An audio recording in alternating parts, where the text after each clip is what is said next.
ये एक लड़की सुसाइड करने जा रही थी, लोगों ने उसको वहाँ पर बचा लिया। हर एक इंसान की किस्मत जो है वो इतनी अच्छी नहीं होती।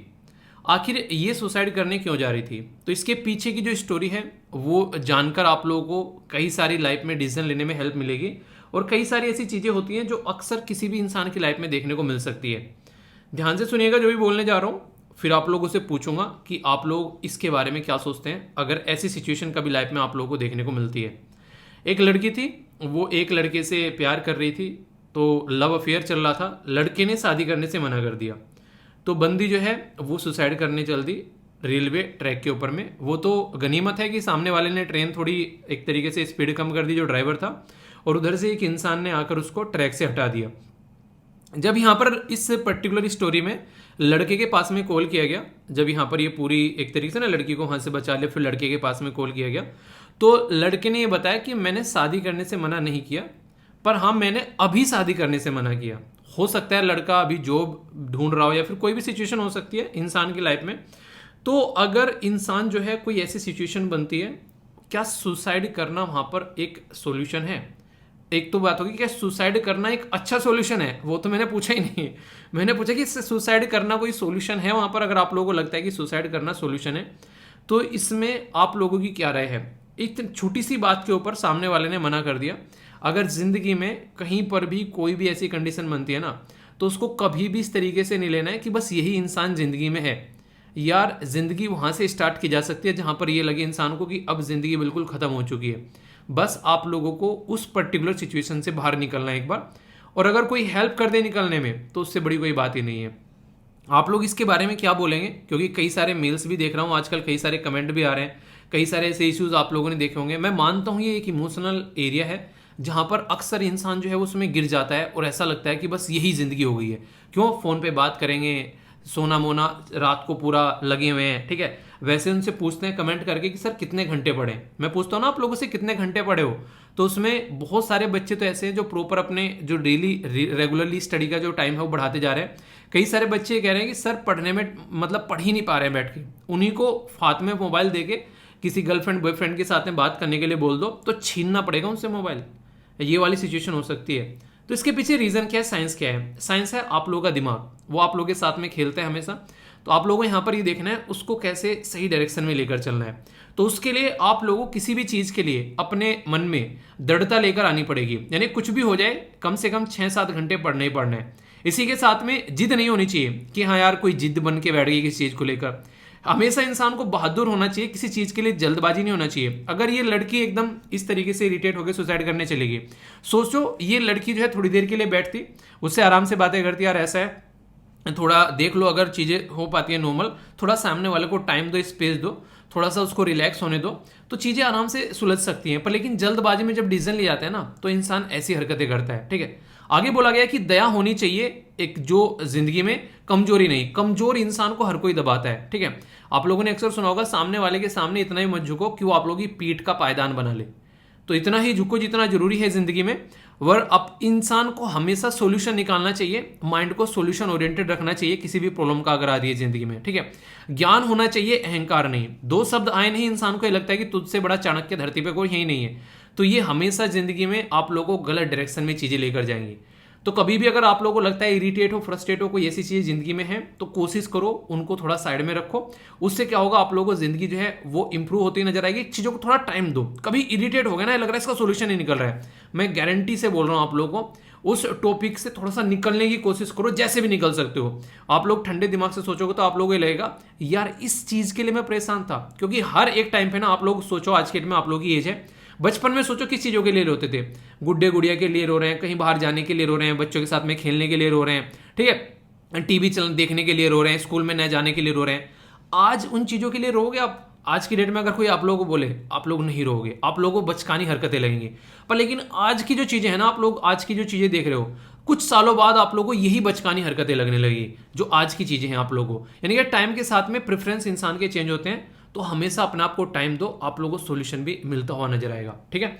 शानदार आर्टिकल रहने वाले हैं आज के। आज है 30 अगस्त, बहुत ही शानदार आर्टिकल आप जो हम लोग डिस्कस करने वाले हैं। और एक तो आप लोगों के बहुत फायदे का आर्टिकल आप लोगों को देखने को मिलेगा। बहुत ही बड़ा अनाउंसमेंट किया गया यहाँ पर 5G का जो बेसिकली जियो की साइड से, और वो भी दीपावली का ऑफर है आप लोगों के लिए। डिटेल में डिस्कस करूंगा क्या फायदे होने वाले हैं, कुछ बातें मैं आप लोगों से डिस्कस करूंगा काफी डिटेल में।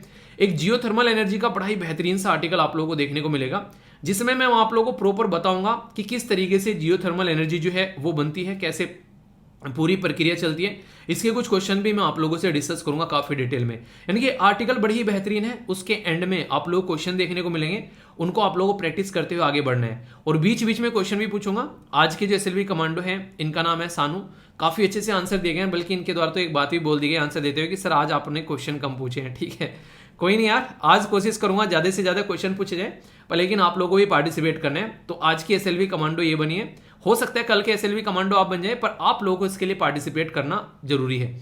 अच्छे से आंसर दिएगा क्वेश्चन के आंसर, ताकि मुझे लगे कि हाँ सेटिस्फैक्टरी आंसर आप लोगों ने दे रखे हैं। इसी के साथ में एक मैप बेस्ड एक कंट्री का नाम भी जानेंगे यहाँ पर, जो कि है सीरिया, रिसेंटली अभी काफी ज्यादा न्यूज में है। तो एक मैप का क्वेश्चन भी आप लोगों का हो जाएगा, मैप का क्वेश्चन क्या पूरी कंट्री हो जाएगी, जिससे कोई भी डाउट आप लोगों को देखने को मिलेगा। ठीक है, पर्सन इन न्यूज है पहचानो कौन। डेली में आप लोगों को अपने देश की इंपॉर्टेंट पर्सनैलिटीज के बारे में बता रहा हूं, जिनके बारे में कम से कम आप लोगों को एटलीस्ट पता होना चाहिए। तो ये कौन है पिक्चर में, बताइए आप लोग यहाँ पर इनके बारे में। और ये एक तरीके से इंस्पिरेशनल फिगर भी हैं, अगर आप लोग इनके बारे में थोड़ी सी बैकग्राउंड इन्फॉर्मेशन देखोगे तो कई सारी बातें आप लोगों को जानने को मिलेगी। ठीक है, तो पहले एक छोटी सी ये जो आर्टिकल है इसको कंप्लीट कर लेते हैं यहाँ पर, जो कि 5G के बारे में, फिर आगे डिटेल में आर्टिकल हम लोग देखेंगे। फिर से मैं आप लोगों को बोल रहा हूं, कितने घंटे आप लोग स्टडी कर रहे हैं वो कमेंट बॉक्स में आप लोगों को जरूर बताना है, रेगुलरली बताना है, चाहे मैं पूछूं चाहे ना पूछूं। कई बार मैं भूल जाता हूं, कल मैं भूल गया तो बहुत कम ने लिखा है, और उसको आप लोगों को इंक्रीज करना है अपनी सेटिंग को। मैंने बोला था डेली 5 मिनट आप लोगों को बढ़ाना है, ओनली कुछ नहीं करना है, डेली 5 मिनट ज्यादा पढ़ सकते हो, कोई बड़ा टास्क तो नहीं दिया आप लोगों को, 5 मिनट एक्स्ट्रा पढ़ो बस डेली बैठ के। आप लोगों की जिंदगी में जो चेंज आएगा ना वो कमाल का होगा, रामलाल का नहीं कमाल का। ठीक है, तो जिंदगी में आप लोगों को चीजें चेंज करनी है, तो आप लोगों की जिंदगी का रेस्पॉन्सिबिलिटी आप लोगों को ही लेनी है। मैं आप लोगों की जगह बैठ के पढ़ूंगा तो सिलेक्शन मेरा होना है, आप लोगों का नहीं, तो इसलिए इसको फोकस देकर चलिए। ठीक है, और प्लानिंग कैसे करनी है, जिंदगी की प्लानिंग करनी है बिल्कुल जियो जैसी। अभी इनके द्वारा 2 लाख करोड़ का इन्वेस्टमेंट करने की बात की जा रही है 5G के अंदर में। तो इनके द्वारा अभी दीपावली पर आप लोगों को ऑफर दिए जाएंगे दबाकर। दीपावली पर जो कई सारी सिटीज हैं, खासकर दिल्ली, मुंबई, चेन्नई, कोलकाता, पहले तो इन सिटीज में जो 5G की सर्विस आप लोगों को देखने को मिलेगी, यानी कि जो लेक्चर मैं आप लोगों के लिए अपलोड करता हूं उसको आप लोग अच्छे से एंजॉय कर पाओगे, और अच्छे से यहाँ पर अब सर्विस आप लोगों को देखने को मिलेगी। इनके पास में पूरा प्लान है, इनके द्वारा बोला गया है कि दिसंबर तक, मतलब दीपावली तक का अब की बार जो है ये 5G सर्विस जो है बड़ी बड़ी सिटीज में डाल देंगे। पर लेकिन दिसंबर 2023 तक का इनके द्वारा बोला गया देश के कोने कोने में 5G सर्विस यहां पर पहुंच जाएगी। और ये खुद मुकेश अंबानी साहब के द्वारा यहां पर बोला गया 2 लाख करोड़ रुपए यहां पर दिए जा रहे हैं, बहुत बड़ा अमाउंट होता है ये। ठीक है, अपने स्टेट का बजट देखिएगा जाकर, आप लोगों को पता चल जाएगा। जब आप लोग अपने स्टेट का बजट देखेंगे, कई सारे राज्यों का बजट नहीं होगा इतना जितना पैसा इन्होंने इसमें इन्वेस्टमेंट करने की बात की जा रही है, तो उसकी ग्रेविटी समझना। कहां बोला इनके द्वारा ये बात, रिलायंस इंडस्ट्री का 45वां एनुअल जनरल मीटिंग हो रही थी, जहां पर इनके द्वारा ये 5G सर्विस की बात की गई। कंपटीशन में कौन है, कंपटीशन में है एयरटेल। तो एयरटेल और जियो का एक जबरदस्त कंपटीशन यहां पर रहने वाला है। एयरटेल यहां पर कहीं ना कहीं आप लोग देखते हैं एक अच्छी सर्विस प्रोवाइड कराता है, उसके नेटवर्क अच्छे हैं।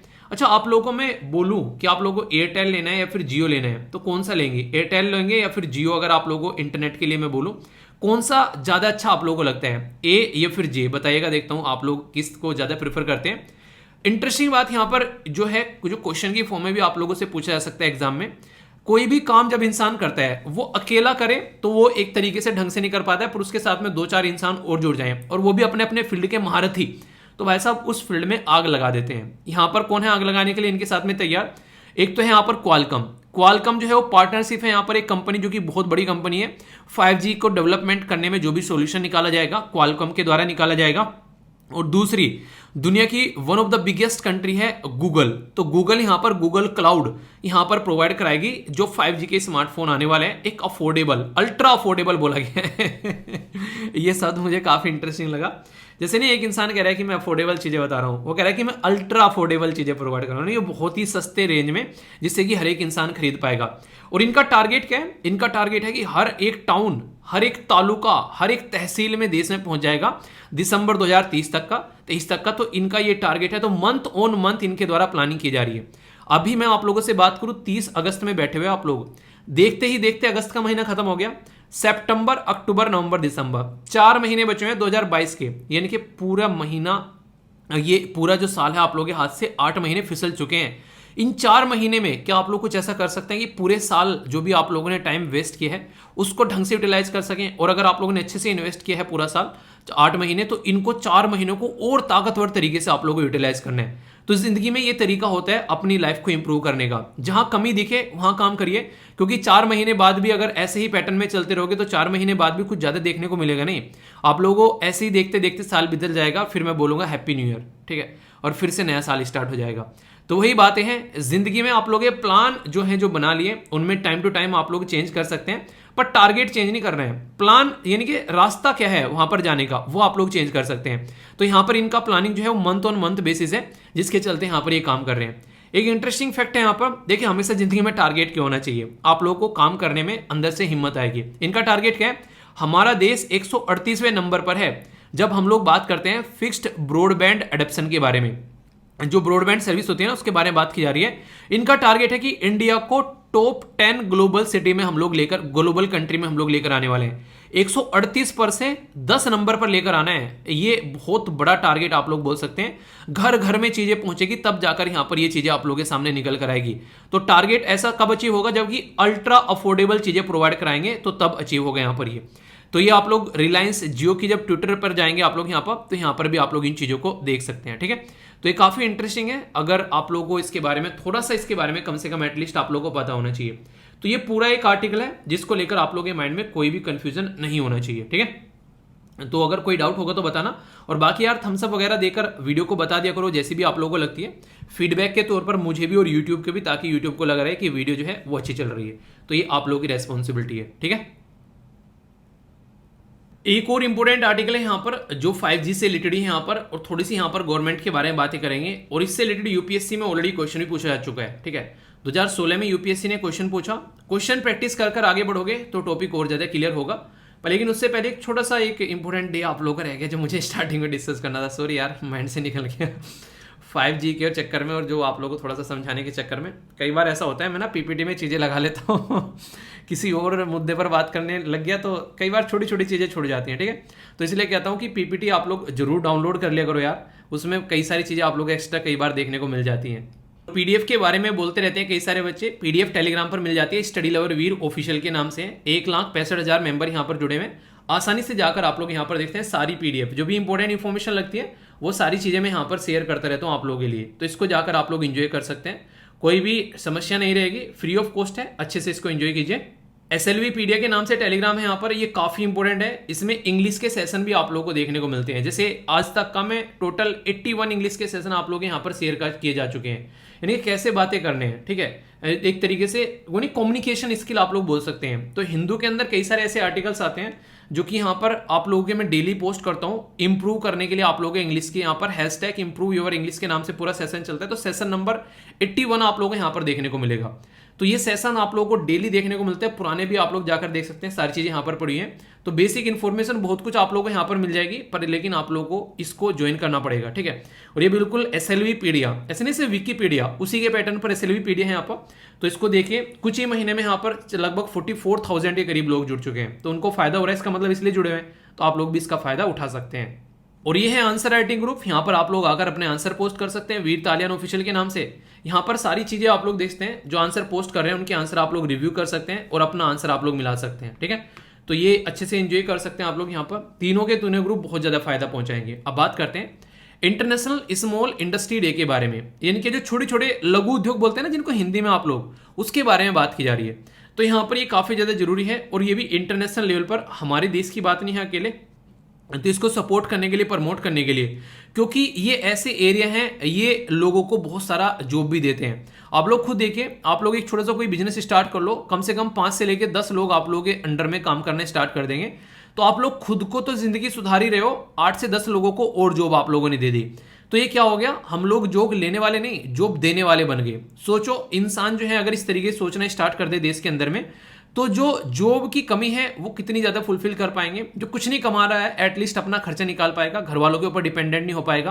तो इस तरीके से आप लोग समझ सकते हैं। तो स्मॉल स्केल की जो छोटी छोटी इंडस्ट्री हो ना, ये प्राइवेट ओन होती है या फिर कोई स्मॉल कॉर्पोरेशन होता है, कई बार मैन्युफैक्चरिंग होती है और कई बार सर्विस वाली चीजें होती हैं। तो यहाँ पर एक तरीके से काफी ज्यादा जरूरी है अगर इनको सपोर्ट प्रोवाइड कराया जा सके।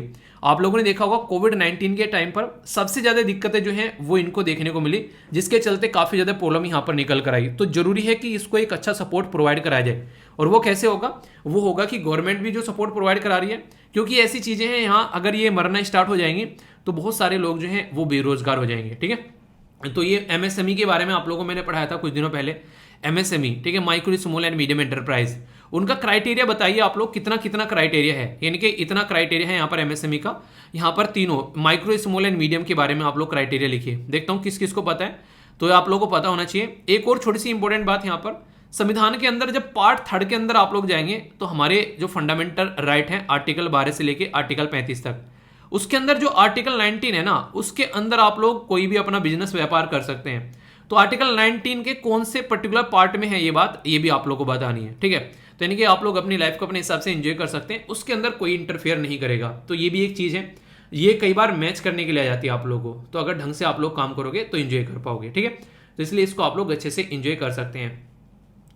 एक छोटी सी न्यूज, हालांकि ये न्यूज जो है ये परसों की है, पर लेकिन अभी भी इसके बारे में कई सारी बातें की जा रही हैं। और एक बच्चे के द्वारा एक क्वेश्चन पूछा गया कि सर ये ट्विन्स टावर गिराया गया, क्या कोई और ऑल्टरनेटिव इसका नहीं था? तो ये मैं एक छोटी सी बात आप लोगों को बताऊंगा कि आप लोग इसको कैसे कनेक्ट कर सकते हैं, क्योंकि यहाँ पर इसके ऊपर कई सारे एंगल आप लोग देख सकते हैं। एक बच्चा कह रहा है कि सर इसको किस तरीके से देखा जाना चाहिए, ये सही हुआ कि इलीगल कंस्ट्रक्शन कर रखा था यहाँ पर, जो भी यहाँ पर बेसिकली जो ये इसको क्रिएट करने वाले थे और उसको गिरा दिया सुप्रीम कोर्ट के ऑर्डर के बाद में, तो यहाँ पर ये बिल्कुल सही हुआ। मैक्सिमम लोग जो है वो इसको सही बोल रहे हैं, पर लेकिन आप लोगों को कुछ और भी चीजें देखनी चाहिए, क्योंकि आप लोग एक एडमिनिस्ट्रेटिव ऑफिसर बन रहे हो कल को जाकर। तो ऐसा नहीं है कि जैसे सब देख रहे हैं वैसे ही देखना है, आप लोगों को सोल्यूशन ओरिएंटेड माइंड आप लोगों को थोड़ा रखना चाहिए। अब आप लोग ये सोचो, ये जो बिल्डिंग यहाँ पर बनाई गई, पूरी इतनी बड़ी बिल्डिंग बनाई गई, कितना सारा कंक्रीट वगैरह इसके अंदर लगा, कितना सारा लोहा लगा, क्या क्या चीजें इसके अंदर लगी। सबसे बड़ी बात तो यहाँ पर ये हुई कि बहुत सारे रिसोर्सेज जो है वो हम लोगों ने इसके अंदर लगाए थे, टाइम लगा था लोगों का, मेहनत लगी थी, तब जाकर यहाँ पर ये बिल्डिंग जो है वो बनकर खड़ी हुई थी। पॉइंट नंबर 1, यानी कि रिसोर्सेज बहुत ज्यादा लगे थे। दूसरा, इसको जब हम लोग गिरा रहे हैं यहाँ पर, तो क्या गिराना ही इसका सोल्यूशन था? क्या कोई और ऑल्टरनेटिव सोल्यूशन इसका नहीं हो सकता था कि गवर्नमेंट जो है वो अपने कब्जे में ले लेती और जो जरूरतमंदों को है वहां पर फ्लैट दे देती? ऐसे भी कई सारे तर्क जो है वो सामने निकल कर आ रहे थे। क्यों? क्योंकि जब इसको गिराया गया, इसके अंदर से जो पोल्यूशन निकल कर आ रहा है, ये माना जा रहा है कि आने वाले 3 से 4 महीने नॉर्मल बोला जा रहा है, पर लेकिन सालों लग जाते हैं। इसकी जो डेब्रीज है, जो इसका कूड़ा करकट है, वो साफ होने में, यहाँ से लगभग ना होने में भी आप लोग बोल सकते हैं कि इस पूरा साल भर लगेगा यहाँ पर। तो ये काफी बड़ी कंडीशन यहाँ पर देखने को मिलेगी। एक और इंपॉर्टेंट पॉइंट यहाँ पर, उसकी वजह से जो लोकल एरिया के लोग हैं वो अब बहुत लार्ज स्केल पर प्रॉब्लम फेस करेंगे, क्योंकि पोल्यूशन ऑलरेडी एनसीआर वाले रीजन में काफी हाई लेवल पर देखने को मिलते हैं। तो इसकी वजह से जो बम्बार्डमेंट आप लोगों को देखने को मिला है यहाँ पर, 37,000 के करीब यहाँ पर जो है बेसिकली इसके अंदर यूज किया गया, 37,700 के करीब यहाँ पर किलोग्राम इसके अंदर जो विस्फोटक यूज किया गया। तो वो कंडीशन आप लोग समझ सकते हैं।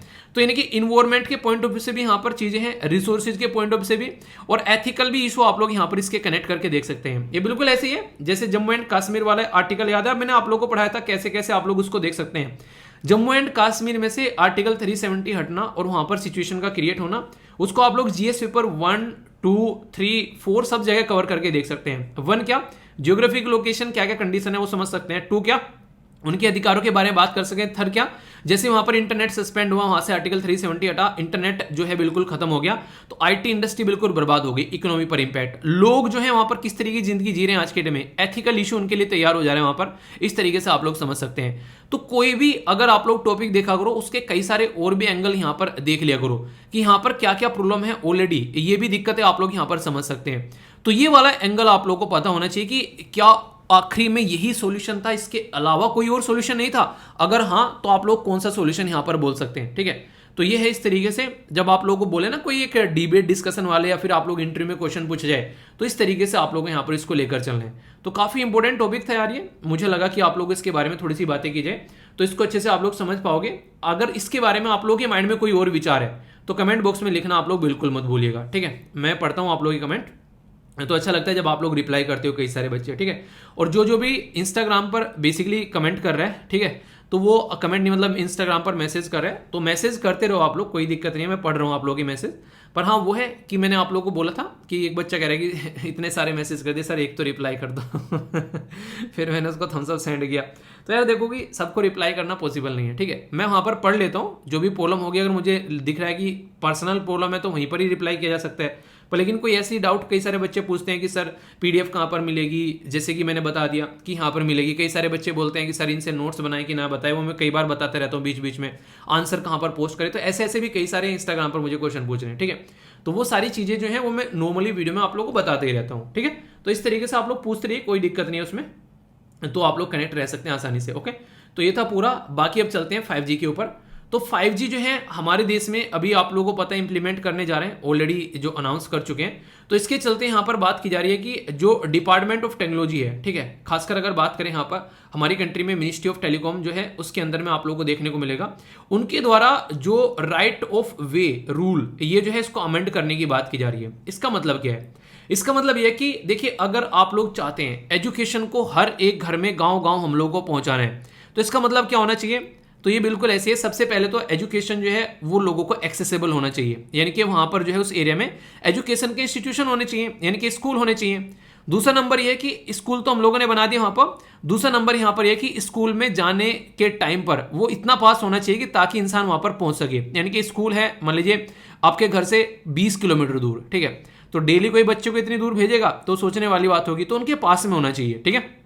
तीसरी बात आप लोगों को देखने को मिलेगी कि मान लीजिए स्कूल उनके घर के पास में है, 1 किलोमीटर के दायरे में, ठीक है, तो क्या उसकी फीस इतनी है कि वो अपने बच्चे को वहां पर भेज सके, तो वो अफोर्डेबल भी होना चाहिए।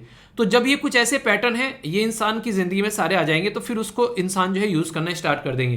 तो ऐसे ही जब 5G सर्विस को इंप्लीमेंट करने की बात की जा रही है, तो जो भी इस फील्ड में आ रहा है उसको इंप्लीमेंट करने के लिए उनको इतनी सारी चीजें आप लोगों को प्रोवाइड करानी पड़ेगी ताकि आसानी से वो इस फील्ड में आकर अपनी लाइफ को अच्छे से एंजॉय कर सके। वो सारा पैटर्न आप लोगों को यहाँ पर समझना पड़ेगा। तो उसी के बारे में ये पूरा आर्टिकल आप लोगों के सामने है। यहाँ पर बात की जा रही है रेशनलाइजेशन करना चार्ज, यानी कि ज्यादा महंगे नहीं होने चाहिए। अगर कल को किसी को कोई दिक्कत आ रही है, क्लियरेंस एक जगह से ही मिल जाए। जैसे आप लोगों को याद होगा मैंने बोला था ना, जब दिल्ली में था मैंने MTNL का बेसिकली एक कनेक्शन लिया था, तो वहां पर मुझे जो है वो कनेक्शन लेने में 15 से 20 दिन लग गया, ठीक है। तो इस तरीके से आप लोग चीजें समझ सकते हैं। मतलब कि इतनी बुरी कंडीशन थी कि ये पर्टिकुलर ऑफिस है, मैंने यहाँ पर जाकर बोला कि फॉर्म भर दिया कि मुझे कनेक्शन चाहिए, वो फॉर्म यहाँ से इस ऑफिस में भी जाएगा तो कल चपरासी लेकर जाएगा उस ऑफिस में, कल आ जाना आप, ठीक है। ऐसी ऐसी भी सिचुएशन देखने को मिल रही थी। अगर प्राइवेट वाला होता तो वहां पर एक तरीके से आराम से काम करता, इसलिए प्राइवेट वाले पैसा लेते हैं तो सर्विस भी देते हैं। गवर्नमेंट में जब जाने के बाद में ना लोगों को ये लगता है कि फ्री में सर्विस दे रहे हैं वो लोग, जबकि फ्री में होता नहीं है। उनकी सैलरी जो है वो हमारे टैक्स की मनी से कटती है, ठीक है, ऐसे आप लोग बोल सकते हैं। तो आप लोग का अधिकार है वो, ना कि वो आप लोग के ऊपर एहसान कर रहे हैं। तो ये बात हमेशा ध्यान रखिए। और कल को चलकर आप लोग भी अगर गवर्नमेंट के ऑफिस में जाकर बैठते हो तो थोड़ा सा नेचर आप लोग भी ऐसा रखिएगा कि खासकर अगर SLV फैमिली मेंबर हैं तो एक तो यार इतना तो कम से कम करिएगा, ये मेरी फीस बोल सकते हैं, जो भी आप लोगों को लगे, करप्शन तो मत करना कम से कम, क्योंकि जो भी करप्शन वहां पर होगा ना वो हमेशा किसी गरीब के पेट पर लात मारेगा। क्योंकि अमीरों का कुछ नहीं बिगड़ता है, उनके अगर कोई लखपति करोड़पति आदमी है 5-7 हज़ार रुपये उसके चले जाएंगे, कुछ नहीं बिगड़ेगा। पर एक ऐसा इंसान जिसकी मंथली सैलरी ही 10,000 रुपये है, उसके 5-7 हज़ार रुपये चले जाएंगे तो उसके घर में चूल्हा नहीं जलेगा, ठीक है। तो ये सारी चीज़ें थोड़ा सा आप लोग, ये एथिकल मुद्दे पढ़ाई इसलिए जाते हैं, एक पेपर डाला गया है GS के अंदर में, इसीलिए डाला गया है वो। तो ये चीज़ें आप लोग थोड़ा ध्यान रखिएगा, ठीक है।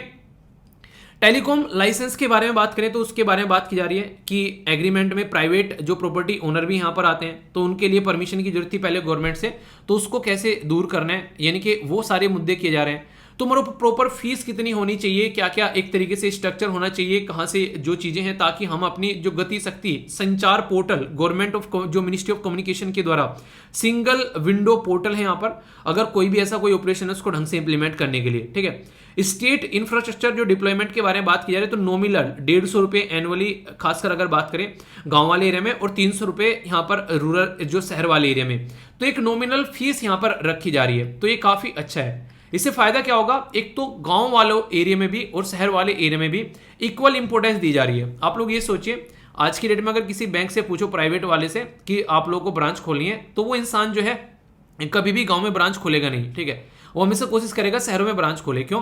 शहरों में ज्यादा से ज्यादा ATM यूज किए जाते हैं, अक्सर लोग जो है फटाफट विजिट करते हैं, गांव में इतना आप लोगों को नॉर्मली देखने को नहीं मिलता है। तो इसलिए यहाँ पर मैक्सिमम SBI या फिर जो गवर्नमेंट बैंक है उसकी ब्रांचें आप लोगों को गाँव में देखने को मिलती है। तो ये गवर्नमेंट ओन जो बैंक है वो सर्विस गांव में प्रोवाइड कराते हैं। प्राइवेट वाले मैक्सिमम आप लोगों को सिटीज़ में देखने को मिलती हैं। तो यहाँ पर जरूरी है कि मिलकर काम किया जाए, गांव में हो चाहे शहर में हो। हमारी 50% पॉपुलेशन गांव में बसती है, तो क्या गांव में हम लोग सर्विस नहीं देंगे? तो ये बिल्कुल गलत तरीका होगा सोचने का।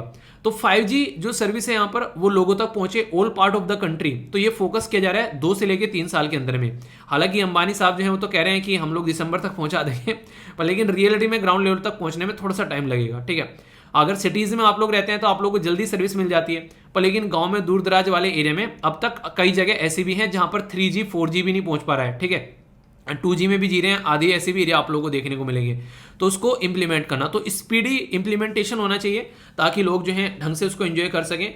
और इसकी वजह से जो डिवीजन रहता है कि ये अमीर है ये गरीब है, तो अमीरों को मिल रहा है गरीबों को नहीं मिल रहा है, तो एक जो बड़ा सा पुल बन जाता है ना बीच में, तो वो पुल हम लोगों को ढहना पड़ेगा। और वो पुल कैसे ढहा जाएगा? वो पुल ऐसे ढहा जाएगा जब हम लोग उसके ऊपर काम करेंगे कि हाँ हम लोगों को फोकस रखना है कि इस एरिया में भी काम करना है। अगर आप लोग का वेट बढ़ना स्टार्ट हो गया ना जिंदगी में और आप लोग का वो वेट कम नहीं हो रहा है, तो इसका मतलब है कि आप लोग कॉन्शियस एफर्ट नहीं लगा रहे उसके ऊपर। आप लोग बस ऐसा है कि हाँ ठीक है हो जाएगा कम, ऐसे नहीं होने वाला है कम यार, वो बढ़ा भी नहीं ऐसे है। आप लोगों ने एक्स्ट्रा कैलोरी इनटेक करा है, आप लोगों ने अपनी जिंदगी में इनएक्टिविटी ज्यादा कर दी है, इसीलिए बढ़ता जा रहा है। तो कॉन्शियस एफर्ट डालना पड़ेगा। तो यहाँ पे भी अगर डिवाइड करना है, 75वीं साल आजादी की सालगिरह कर रहे हैं सेलिब्रेट, तो कौन से एफर्ट लगाना पड़ेगा, मतलब सोचना पड़ेगा उसके बारे में, भाई ये डिवीजन कम करना है, तब जाकर डिवीजन कम होगा। बहुत सारे लोगों के पास में आज की डेट में भी अकाउंट नहीं है, तो फाइनेंशियल इंक्लूजन आएगा अगर इंटरनेट होता है। आप लोगों को बताऊं, मैंने अभी जब बात करते हैं आप लोग अकाउंट खुलवाने की, तो अभी एक दोस्त था उसने अकाउंट खुलाया, तो मैं उससे बातें कर रहा था, तो मैंने बोला कि तुम अकाउंट खुलवाने के लिए बोल रहे थे यार, कह रहा कि घर पे ही बैठकर अकाउंट खोल डाला अपना। ठीक है, मतलब ऑनलाइन बैठा अकाउंट खोल डाला उसने आराम से। क्यों? क्योंकि ऑनलाइन तुम घर पे बैठकर अपना अकाउंट खोल सकते हो। कैसे? आप लोग बैठो वहां पर लैपटॉप के सामने, मैंने उससे पूरा प्रोसीजर पूछा, फिर कैसे कैसे, तो कई सारे जैसे ICICI वाले हो गए, HDFC वाले हो गए, ये आप लोगों को सर्विस प्रोवाइड करा रहे हैं कि आप लोग टेक्नोलॉजी इंटरनेट का यूज कर घर पर बैठ कर ही अपना अकाउंट खोल सकते हैं, अपना व्यापार घर पे कर सकते हैं। घर में आप लोगों ने अचार बनाना स्टार्ट किया, मुरब्बा बनाना स्टार्ट किया, ऑनलाइन जाओ अपना कहीं पर भी आप लोग बेच सकते हो, अमेजन पर, फ्लिपकार्ट पर आज के डेट में अपना प्रोडक्ट, तो इससे फायदा देखने को मिलेगा। तो बहुत सारी ऐसी चीजें हैं, गवर्नमेंट सर्विस प्रोवाइड करा रही है आप लोगों को। अभी आप लोगों ने देखा होगा कईयों के पास में मैसेज आ रहे हैं, जैसे कि मेरे पास में मैसेज आया कि अपना एक जो एक्स्ट्रा डोज है ना, जो तीसरा डोज लगाने की बात की जा रही है, तो उसकी डेट दी है इन्होंने। ठीक है, कि इस डेट में जाकर तीसरा डोज भी आप लोग ले सकते हो। ठीक है, ऑनलाइन रजिस्टर अपना कर सकते हो कि यहाँ पर जाकर आप लोग डोज ले सकते हो। ये सारी कोविड-19 की दवाई लोगों तक पहुंचाई गई, प्रॉपर ऐप के थ्रू यहाँ पर सारी चीजें की गई, ड्रोन के थ्रू दवाइयां पहुंचाई गई। तो क्या है ये इंटरनेट, क्या है यहाँ पर ये टेक्नोलॉजी, तो इसी का इस्तेमाल करने की बात की जा रही है। तो इससे क्या हो जाता है, बिजनेस करने के तरीके आसान हो जाते हैं। हमारी कंट्री में दुनिया भर के स्टार्टअप तैयार हो रहे हैं खुल खुलकर आज की डेट में। क्यों?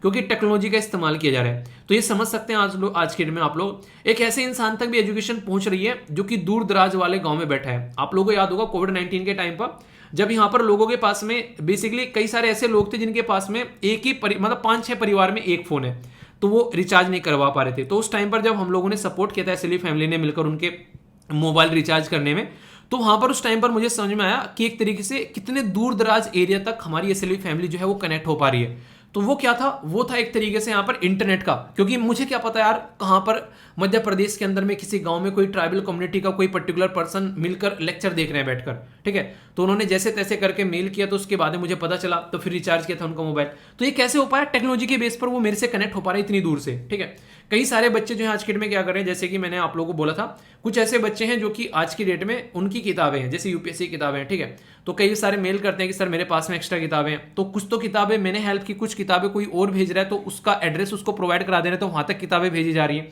तो ये भी आप लोग देखते हैं। तो ये कैसे हो रहा है, मैं किसी को जानता भी नहीं हूं, किसी ने किसी को किताबें दे दी मुझे मीडियम बनाकर, समझ रहे हैं आप लोग ये सारी चीजें। तो ये सारी चीजें हो कहां से रही है, टेक्नोलॉजी की थ्रू से हो रही है। तो इस तरीके से आप लोग टेक्नोलॉजी का इस्तेमाल कर सकते हैं। तो ये समझ सकते हैं यार, ये बहुत ही आसान बना दे रहा है जिंदगी को। इसी के साथ में इंफॉर्मेशन एंड कम्युनिकेशन जो है वो सिटीजन के लिए या फिर एंटरप्राइज के लिए ये काफी इंपॉर्टेंट है। और 5G उसमें 4 चांद लगाने वाला है आने वाले टाइम में। तो एक डिजिटल एम्पावर इकोनॉमी बनेगी। 5 ट्रिलियन इकोनॉमी बनाने की बात करें ना भाई साहब, देखते ही देखते बन जाएगी अगर हर घर में से बिजनेस निकल कर आने लगेगा। तो ये जरूरी है।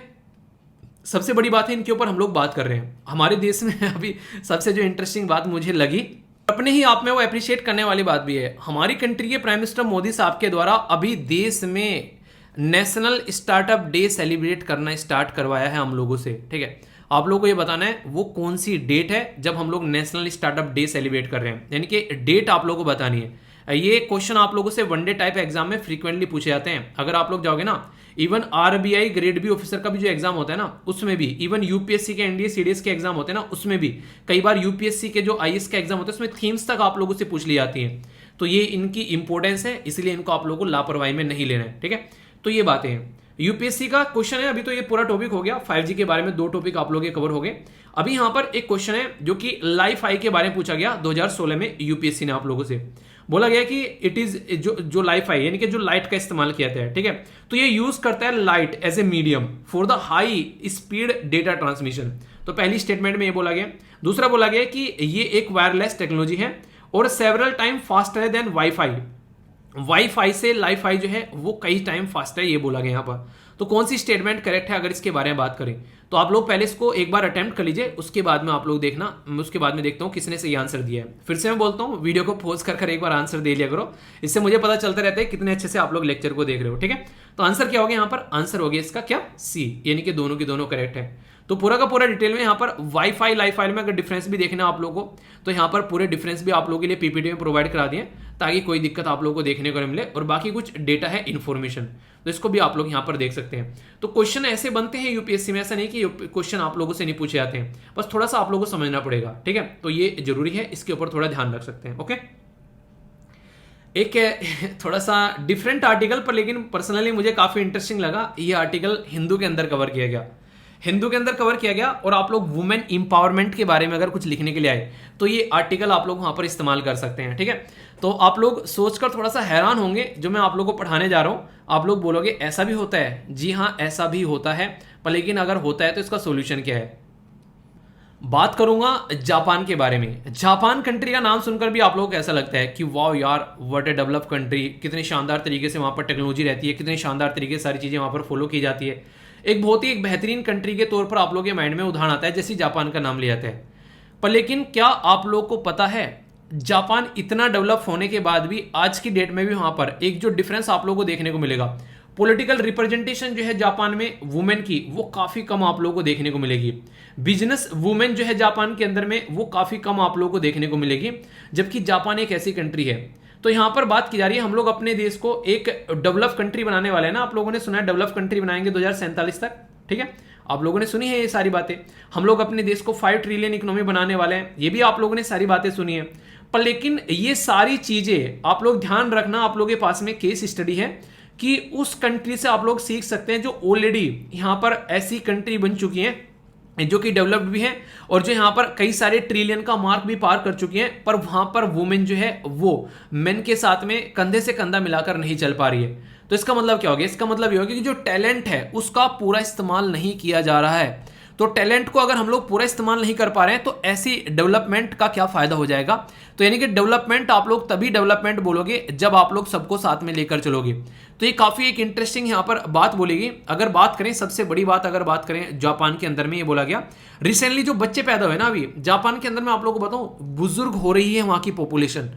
अगर बात करें जापान के अंदर में, यह माना जाता है कि अब की बार जो है जो बच्चे पैदा हुए वो काफी कम बच्चे यहां पर पैदा हुए, शायद कुछ लाखों में बच्चे पैदा हुए ओनली, ठीक है। हमारे देश की करोड़ों में पॉपुलेशन आप लोगों को देखता है बढ़ती हुई मिलती है। और अगर बात करें जापान की, जो काफी बुरी रैंक आप लोगों को देखने को मिलेगी यहाँ पर, कई सारे ऐसे डेवलपमेंट इंडेक्स है जिससे जेंडर गैप के बारे में बात करते हैं। तो जापान की रैंक जो है, आप लोग सोचकर हैरान हो जाओगे कि जापान ऐसी जगह कैसे आ रखा है। अगर मैं आप लोगों से बात करूं जापान की रैंक जेंडर गैप इंडेक्स के अंदर में, जो कि रिसेंटली अभी पब्लिश किया गया 2022 का, ठीक है, उसमें जो जापान की रैंक आप लोगों को देखने को मिलेगी, टोटल कंट्री कितनी है, टोटल कंट्री है 146, तो जापान की रैंक है इसमें 116। सोच सकते हैं आप लोग, वो जापान जिसका लोग उदाहरण देते हैं, वहां पर जेंडर को लेकर इतनी सारी बायसनेस आप लोगों को देखने को मिलती है। वर्स्ट परफॉर्मर की कैटेगरी में है G7 के अंदर में, G7 के अंदर में अकेली कंट्री है जापान। अगर बात करते हैं डेवलप कंट्री जो कि शानदार कंट्री है, उसमें आप लोगों को जापान अकेली कंट्री देखने को मिलेगा एशिया से जो निकल कर आता है। G7 में टोटल कौन कौन सी कंट्री है, इसके अलावा नाम लिखिए उनका, क्योंकि G20 के ऊपर क्वेश्चन पूछा गया, तो G7 के ऊपर भी आप लोगों से क्वेश्चन पूछा जा सकता है, ठीक है। सॉरी यार, तो हम अपना देश डेवलप करना चाहते हैं, हम अपने देश की 5 ट्रिलियन इकोनॉमी बनाना चाहते हैं, 2047 तक एक डेवलप कंट्री बनाना चाहते हैं। तो इस डेवलपमेंट के अंदर में हम लोग वुमेन को कहां पर लेकर चलेंगे, तो वो हम लोग को डिसाइड करना पड़ेगा। अभी आप लोगों को देखने को मिलते हैं कई सारे ऐसे इशू आते हैं वुमेन को लेकर, जब हम लोग बात करते हैं कि अभी मैंने कुछ दिनों पहले आप लोगों को देखा, एक वुमेन जो थी वो डीटीसी के अंदर पहली बार कोई वुमेन जो है वो ड्राइवर बनी। हमारी कंट्री के अंदर में अभी रिसेंटली एनडीए के अंदर में पहली बार जो है वो लड़कियां जो हैं वो पार्टिसिपेट कर पा रही हैं, वरना नेशनल डिफेंस एकेडमी एनडीए के अंदर में लड़कियां पेपर ही नहीं दे पाती थी। तो अभी हम लोगों ने इसको स्टार्ट किया। परमानेंट कमीशन आर्मी में जो वुमेन के लिए, अभी यहां पर सुप्रीम कोर्ट के केस के बाद में चीजें आप लोगों को यहां पर देखने को मिली। तो अभी यहां पर ये चीजें जो है होनी स्टार्ट हो रही हैं, कब? देश की जब 75वीं सालगिरह हम लोग सेलिब्रेट कर रहे हैं। तो इसका मतलब ये कि आगे आने वाले टाइम में अगर रियलिटी में हम लोग चाहते हैं सही तरीके से चीजों को लेकर चलना, तो इन चीजों के ऊपर फोकस देकर चलना पड़ेगा। और ये क्या होते हैं? ये हमारे पास में मॉडल होते हैं, ये हमारे पास में केस स्टडी होती है कि हम लोग इनसे सीख सकते हैं कि भाई साहब ये यहां पर पहुंच गए, पर लेकिन किस चीज में कमी रह गई, ये ऐसी कौन सी चीज है जो यहां पर ये कर सकते थे पर लेकिन वो काम नहीं कर पाए। तो जेंडर गैप जो है वो एक काफी बड़ी प्रॉब्लम है, और 50% पॉपुलेशन आप लोगों को किसी भी कंट्री की महिला देखने को मिलती है। थोड़ा बहुत ऊपर नीचे हो सकता है, पर लेकिन ये यहां पर काम की जा रही है। जापान के काफी बेहतरीन प्राइम मिनिस्टर जिनका नाम था शिंजो एबे साहब, उनके द्वारा यहां पर वुमेनोमिक्स के नाम से यहां पर जो वुमेनोमिक्स यानी कि वुमेन को इकोनॉमी के अंदर इंक्लूड करने के लिए उनके द्वारा जो एबेनोमिक्स बोलते हैं ना, उसी तरीके से वुमेनोमिक्स के नाम से यहां पर उनके द्वारा जो है पर्टिकुलर फोकस किया गया कि वुमेन को अगर आगे लेकर चलेंगे साथ में तो काफी कुछ हम लोग डेवलपमेंट कर सकते हैं। क्योंकि वुमेन को अगर पीछे छोड़ के चले गए तो फिर कैसे देश को आप लोग आगे बढ़ा पाओगे? आप लोग सोचते हो घर में 10 आदमी हैं काम करने वाले, और 10 में से मान लीजिए 5 महिलाएं हैं और 5 नॉर्मल काम करने वाले इंसान हैं, तो 5 को हम लोग इस्तेमाल ही नहीं कर रहे हैं कि वो भी पढ़कर लिखकर, कोई हो सकता है सुप्रीम कोर्ट के अंदर में जज बन जाए, कोई हो सकता है कि देश की इसरो के अंदर में साइंटिस्ट बन जाए, कोई हो सकता है कि आगे चलकर आर्मी की महिला चीफ बन जाए। आप लोगों को इंटरेस्टिंग जो हैरानी होगी जानकर यहाँ पर, जो कि पर्सनली मुझे भी लगता है, अभी पता है चीफ जस्टिस ऑफ इंडिया कौन बने? ठीक है, पता है आप लोग कौन बने चीफ जस्टिस ऑफ इंडिया? चलिए बताइए, देखता हूँ कौन कौन बताता है, कौन से नंबर के, वही बता देना। सबसे इंटरेस्टिंग बात यह है कि हमारे देश की हिस्ट्री में, जुडिशरी की में, अगर आप लोग जाकर हिस्ट्री चेक करोगे, कोई भी वुमेन जो है आज तक चीफ जस्टिस ऑफ इंडिया नहीं बनी है। समझ रहे हैं आप लोग इसका मतलब क्या है? यानी कि वुमेन को इतना ज्यादा सपोर्ट किया ही नहीं जाता है कि वो वुमेन जो है वो जज की पोस्ट पर भी यहां पर पहुंच सके, चीफ जस्टिस ऑफ इंडिया की। सुप्रीम कोर्ट में वुमेन जज है, नो डाउट, पर लेकिन चीफ जस्टिस ऑफ इंडिया कोई भी वुमेन आज तक नहीं बनी है। हमारे देश में अभी जो प्रेसिडेंट बनी है वो दूसरे नंबर की ओनली महिला प्रेसिडेंट है। टोटल प्रेसिडेंट कितने देश के अंदर में अब तक बने, जाकर सर्च करना, उसमें से 2 ओनली महिला प्रेसिडेंट अब तक बनी है। प्राइम मिनिस्टर के बारे में अगर बात कर लें तो ओनली 1 महिला प्राइम मिनिस्टर अब तक आप लोगों को देखने को मिलती है देश के अंदर में, दूसरी कोई महिला प्राइम मिनिस्टर बनी ही नहीं आज तक। तो इससे आप लोग अंदाजा लगाइए कि क्या आप लोग इसको कैसे देखते हैं। क्या कोई भी वुमेन ऐसी नहीं है कि हम लोग उसको चीफ जस्टिस ऑफ इंडिया बना सकें? क्या कोई वुमेन ऐसी नहीं है कि हम लोग उसको जज बना सके सुप्रीम कोर्ट के अंदर में, मतलब एक तरीके से सॉरी प्राइम मिनिस्टर बना सके इंडिया का? तो ऐसे आप लोग देखिए कि वुमेन को आप लोग कहां पर रख कर चल रहे हैं। अगर ऐसा डेवलपमेंट आप लोग करना चाहते हैं कि ऐसा डेवलप कंट्री बनाएंगे 2047 तक, तो वो सारी चीजें जो हैं वो अप टू द मार्क नहीं रहेंगी यहाँ। तो उसके ऊपर काम करना जरूरी है यहाँ पर, और वुमेन को अगर साथ में लेकर चलेंगे तो बहुत सारी चीजें आसान हो जाती है। क्योंकि इंटरेस्टिंग चीज बताऊं, कोविड-19 के टाइम पर जब मैनेजमेंट के बारे में बात की गई कि सबसे ज्यादा अच्छे से कोविड-19 को मैनेज किस कंट्रीज के द्वारा किया गया, जिसकी हेड जो थी वुमेन थी, उनके द्वारा शानदार तरीके से उसको मैनेज किया गया। तो ये जो एग्जाम्पल मैं आप लोगों को दे रहा हूं ना, ये सारे के सारे बेहतरीन एग्जाम्पल हैं जो कि आप लोग इस्तेमाल कर सकते हैं आंसर राइटिंग के अंदर में। आप लोग किसी को डिस्कशन करें तो वहां पर भी इनका इस्तेमाल कर सकते हैं। तो वुमेन को एक अच्छा मैनेजर बताया गया है। अगर बात करें पंचायती राज सिस्टम के अंदर में, जैसे आप लोग देखते हैं कई सारे राज्य ऐसे हैं, जैसे बिहार जिसको हम लोग बोलते हैं ना पिछड़ा हुआ राज्य है, पर लेकिन वुमेन रिप्रेजेंटेशन जाकर देखो पंचायत के अंदर में एक शानदार रिप्रेजेंटेशन है। पर लेकिन कई बार उसमें भी लूप होल रहते हैं। वो क्या है कि वुमेन के नाम पर प्रधान तो बन जाती हैं, पर लेकिन उनके हस्बैंड जो हैं वो पूरा काम कर रहे होते हैं। तो ये दिक्कतें देखने को मिलती हैं। इसके ऊपर अभी आप लोगों ने सीरीज भी देखी होगी, कई सारी सीरीज आती है ना, जैसे OTT प्लेटफॉर्म के ऊपर है। आई थिंक ये तो पंचायत सीरीज करके अभी जो चल रही थी। तो ये सारी सीरीज आप लोगों को सोसाइटी का चेहरा दिखाती है। तो ये आप लोगों को समझनी पड़ेगी कि रियलिटी क्या है यहाँ पर। जब आप लोग रियलिटी समझोगे तो आप लोग अंदाजा लगा पाओगे कि कहाँ पर हम लोगों को काम करना जरूरी है। ठीक है, तो आई होप कि ये पूरा जो आर्टिकल है आप लोगों के माइंड में आया होगा समझ में, तो कोई डाउट नहीं होना चाहिए। अगर डाउट होगा तो डाउट को आप लोगों को क्लियर करके आगे बढ़ना है। तो बेसिक चीजें होती हैं, कई बार आप लोगों से एग्जाम में क्वेश्चन पूछ लिया जाता है। ठीक है, एक और छोटा सा आर्टिकल है यहाँ पर, हालांकि मैंने डिस्कस कर लिया था, पर अभी आज आप लोगों से एक क्वेश्चन भी अटेम्प्ट करवाऊंगा इसके ऊपर, क्योंकि क्वेश्चन अगर हो जाता है तो फिर आर्टिकल अच्छे से कवर हो जाता है। एक्सरसाइज यहाँ पर बात की जा रही है विजय प्रहार के बारे में। ये एक ऐसी एक्सरसाइज है जिसने चाइना को मिर्ची लगा दी। आप लोग बोलोगे चाइना को मिर्ची लग गई, एक्सरसाइज तो हमारी हो रही थी। हमारे और यूएसए के बीच में ये एक्सरसाइज आप लोगों को देखने को मिल रही है हिमाचल प्रदेश के अंदर में, बकलोह वाले रीजन में, ठीक है। तो ये याद रखिएगा, इंडिया और यूएसए की एक स्पेशल एक्सरसाइज थी यहाँ पर, ये जिसका नाम रखा गया विजय प्रहार, ठीक है। तो कई सारी एक्सरसाइज अभी रिसेंटली आप लोगों को देखने को मिल रही है। तो इसका 13th एडिशन यहाँ पर आप लोगों को देखने को मिला स्पेशल ये हिमाचल प्रदेश के अंदर में। तो अभी मुद्दा क्या है, मुद्दा यहाँ पर ये कोई एक्सरसाइज होती है तो कैसे ये एक्सरसाइज कंडक्ट कराई जाती है। तो ये एक्सरसाइज नॉर्मली ऐसी होती है, एक बार इंडिया के अंदर होगी, एक बार यूएसए के अंदर होगी। और बेसिक मुद्दा क्या रहता है कि जैसे इंडिया के अंदर हो रही है, तो मान लीजिए हिमाचल प्रदेश के अंदर हो रही है, उत्तराखंड के अंदर हो रही है, पहाड़ी वाले इलाके में हो रही है, तो ये हम लोग क्या करते हैं, हम लोगों के अंदर क्या टैलेंट है पहाड़ में लड़ने का, तो ये हमसे सीखेंगे। जब इनके देश में हम लोग जाएंगे तो इनका क्या टैलेंट है उस पर्टिकुलर एरिया में, तो हम लोग इनसे सीखेंगे। तो ये ऐसी एक्सरसाइज होती है जो एक दूसरे को सिखा कर जाती हैं। तो ये एक्सरसाइज के बारे में आप लोग याद रखिएगा। डिफेंस के अंदर जो टॉपिक है आप लोगों का काफी अच्छे से यहाँ पर कवर किया जाता है। अगर की पॉइंट्स के बारे में अगर बात करें तो स्पेशल इंडिया और जो यूनाइटेड स्टेट की जो फोर्सेज है, तो एक एनुअल एक्सरसाइज है, यानी कि हर साल होती है। 21 डे की ज्वाइंट जो ट्रेनिंग आप लोगों को देखने को मिलेगी। तो स्पेशल फोर्स जो है बोथ द नेशन, वो एक दूसरे से सीखते हैं यहाँ पर कि क्या क्या हम लोग सीख सकते हैं अलग अलग चीजों में। टेररिज्म को काउंटर करना है, ठीक है, इसी के साथ में एयरबोर्न ऑपरेशन करने हैं, स्पेशल ऑपरेशन कोई चलाना है, ज्वाइंट यूएन के चार्टर के हिसाब से काम करना है। क्योंकि कोई भी एक्सरसाइज होती है तो उसका बेसिक पर्पज ये रहता है कि यूनाइटेड जो नेशन है, इनके जो यूएन है, उसके चार्टर के हिसाब से काम किया जाए, अपनी मनमानी न चलाई जाए। तो ये काफी इंपॉर्टेंट मुद्दा आप लोगों को देखने को मिलेगा। तो इसके चलते स्पेशल मिशन ट्रेनिंग देखने को मिलती है। 48 घंटे के यहाँ पर वैलिडेशन रहता है, ट्रेनिंग जो रिसीव की जाती है दोनों कंसाइनमेंट के द्वारा फर्स्ट फेज में। ये तो हालांकि टेक्निकल है, कोई नहीं पूछेगा, पर ये जरूर याद रखिएगा। एक्सरसाइज है टाइगर ट्रम्प, तो ये ह्यूमैनिटेरियन, ये assistance and disaster relief exercise है जो कि इंडिया और यूएसए के बीच में देखने को मिलती है। कोप इंडिया, इंडिया एयरफोर्स के साथ में देखने को मिलेगी। मालाबार, ये काफी पुरानी एक्सरसाइज है, इसका ईयर बताइएगा कितनी पुरानी है, क्योंकि पहले इंडिया और यूएसए थे इसके बीच में, ओनली दो भाई मिलकर एक्सरसाइज किया करते थे। फिर जापान जुड़ गया, फिर ऑस्ट्रेलिया जुड़ गया। ऑस्ट्रेलिया के पीछे तो इतनी इंटरेस्टिंग कहानी है यहाँ पर। ऑस्ट्रेलिया को इंडिया ने बहुत पहले इन्वाइट किया गया था मालाबार एक्सरसाइज के लिए। भाई साहब ऑस्ट्रेलिया ने मना कर दिया, ठीक है, मालाबार एक्सरसाइज में पार्ट करने के लिए, ठीक है। रीजन क्या था, चाइना के प्रेशर में आके भाई ने मना कर दिया। फिर ऑस्ट्रेलिया को काफी ज्यादा चने चबाने पड़े इस एक्सरसाइज का पार्ट बनाने के लिए, क्योंकि सबको ये लगने लगा यार किसी कंट्री के प्रेशर में आकर तुम अपनी फॉरेन पॉलिसी इस तरीके से ताक पे रख देते हो तो फिर तुम्हारी सोवरेनिटी तो हर्ट हो चुकी है, तुम्हारी कोई औकात ही नहीं रहेगी, कोई भी आकर तुमको कुछ भी बोलकर चला जा रहा है। तो ये समझना पड़ेगा आप लोगों को, तो इसलिए इन्होंने काफी हद तक दूर रखा। पर लेकिन पता है आप लोगों को, पॉलिटिशियन चेंज हो जाते हैं, नए पॉलिटिशियन आते हैं, तो उनका चीज़ों को देखने का तरीका डिफरेंट हो जाता है। तो ऐसे आप लोग यहाँ पर इसको अंडरस्टैंड कर सकते हैं। अब ये डिफरेंट तरीके की चीज़ों को लेकर चल रहे हैं यहाँ पर, ठीक है। तो ये था पूरा मुद्दा यहाँ पर। एक है रेड फ्लैग यहाँ पर, तो यूएससी का एक मल्टी ये लेटरल एयर एक्सरसाइजेज में इंडिया भी पार्टिसिपेट करता है, ठीक है। अभी ये क्वेश्चन मैं आप लोगों से पूछूंगा, उससे पता चलेगा कितने अच्छे से आप लोगों ने यहाँ पर ये आर्टिकल सुना है। क्वेश्चन क्या है, यहाँ पर बात की जा रही है कई सारी एक्सरसाइज के बारे में और करेक्टली मैच्ड आप लोगों को बताना है। जैसे एक्सरसाइज टाइगर ट्रम्प है तो डिजास्टर रिलीफ एक्सरसाइज है यहाँ पर। कोप इंडिया एयरफोर्स की है। मालाबार एक्सरसाइज यहाँ पर नेवल एक्सरसाइज है और रेड फ्लैग जो है वो आर्मी एक्सरसाइज है।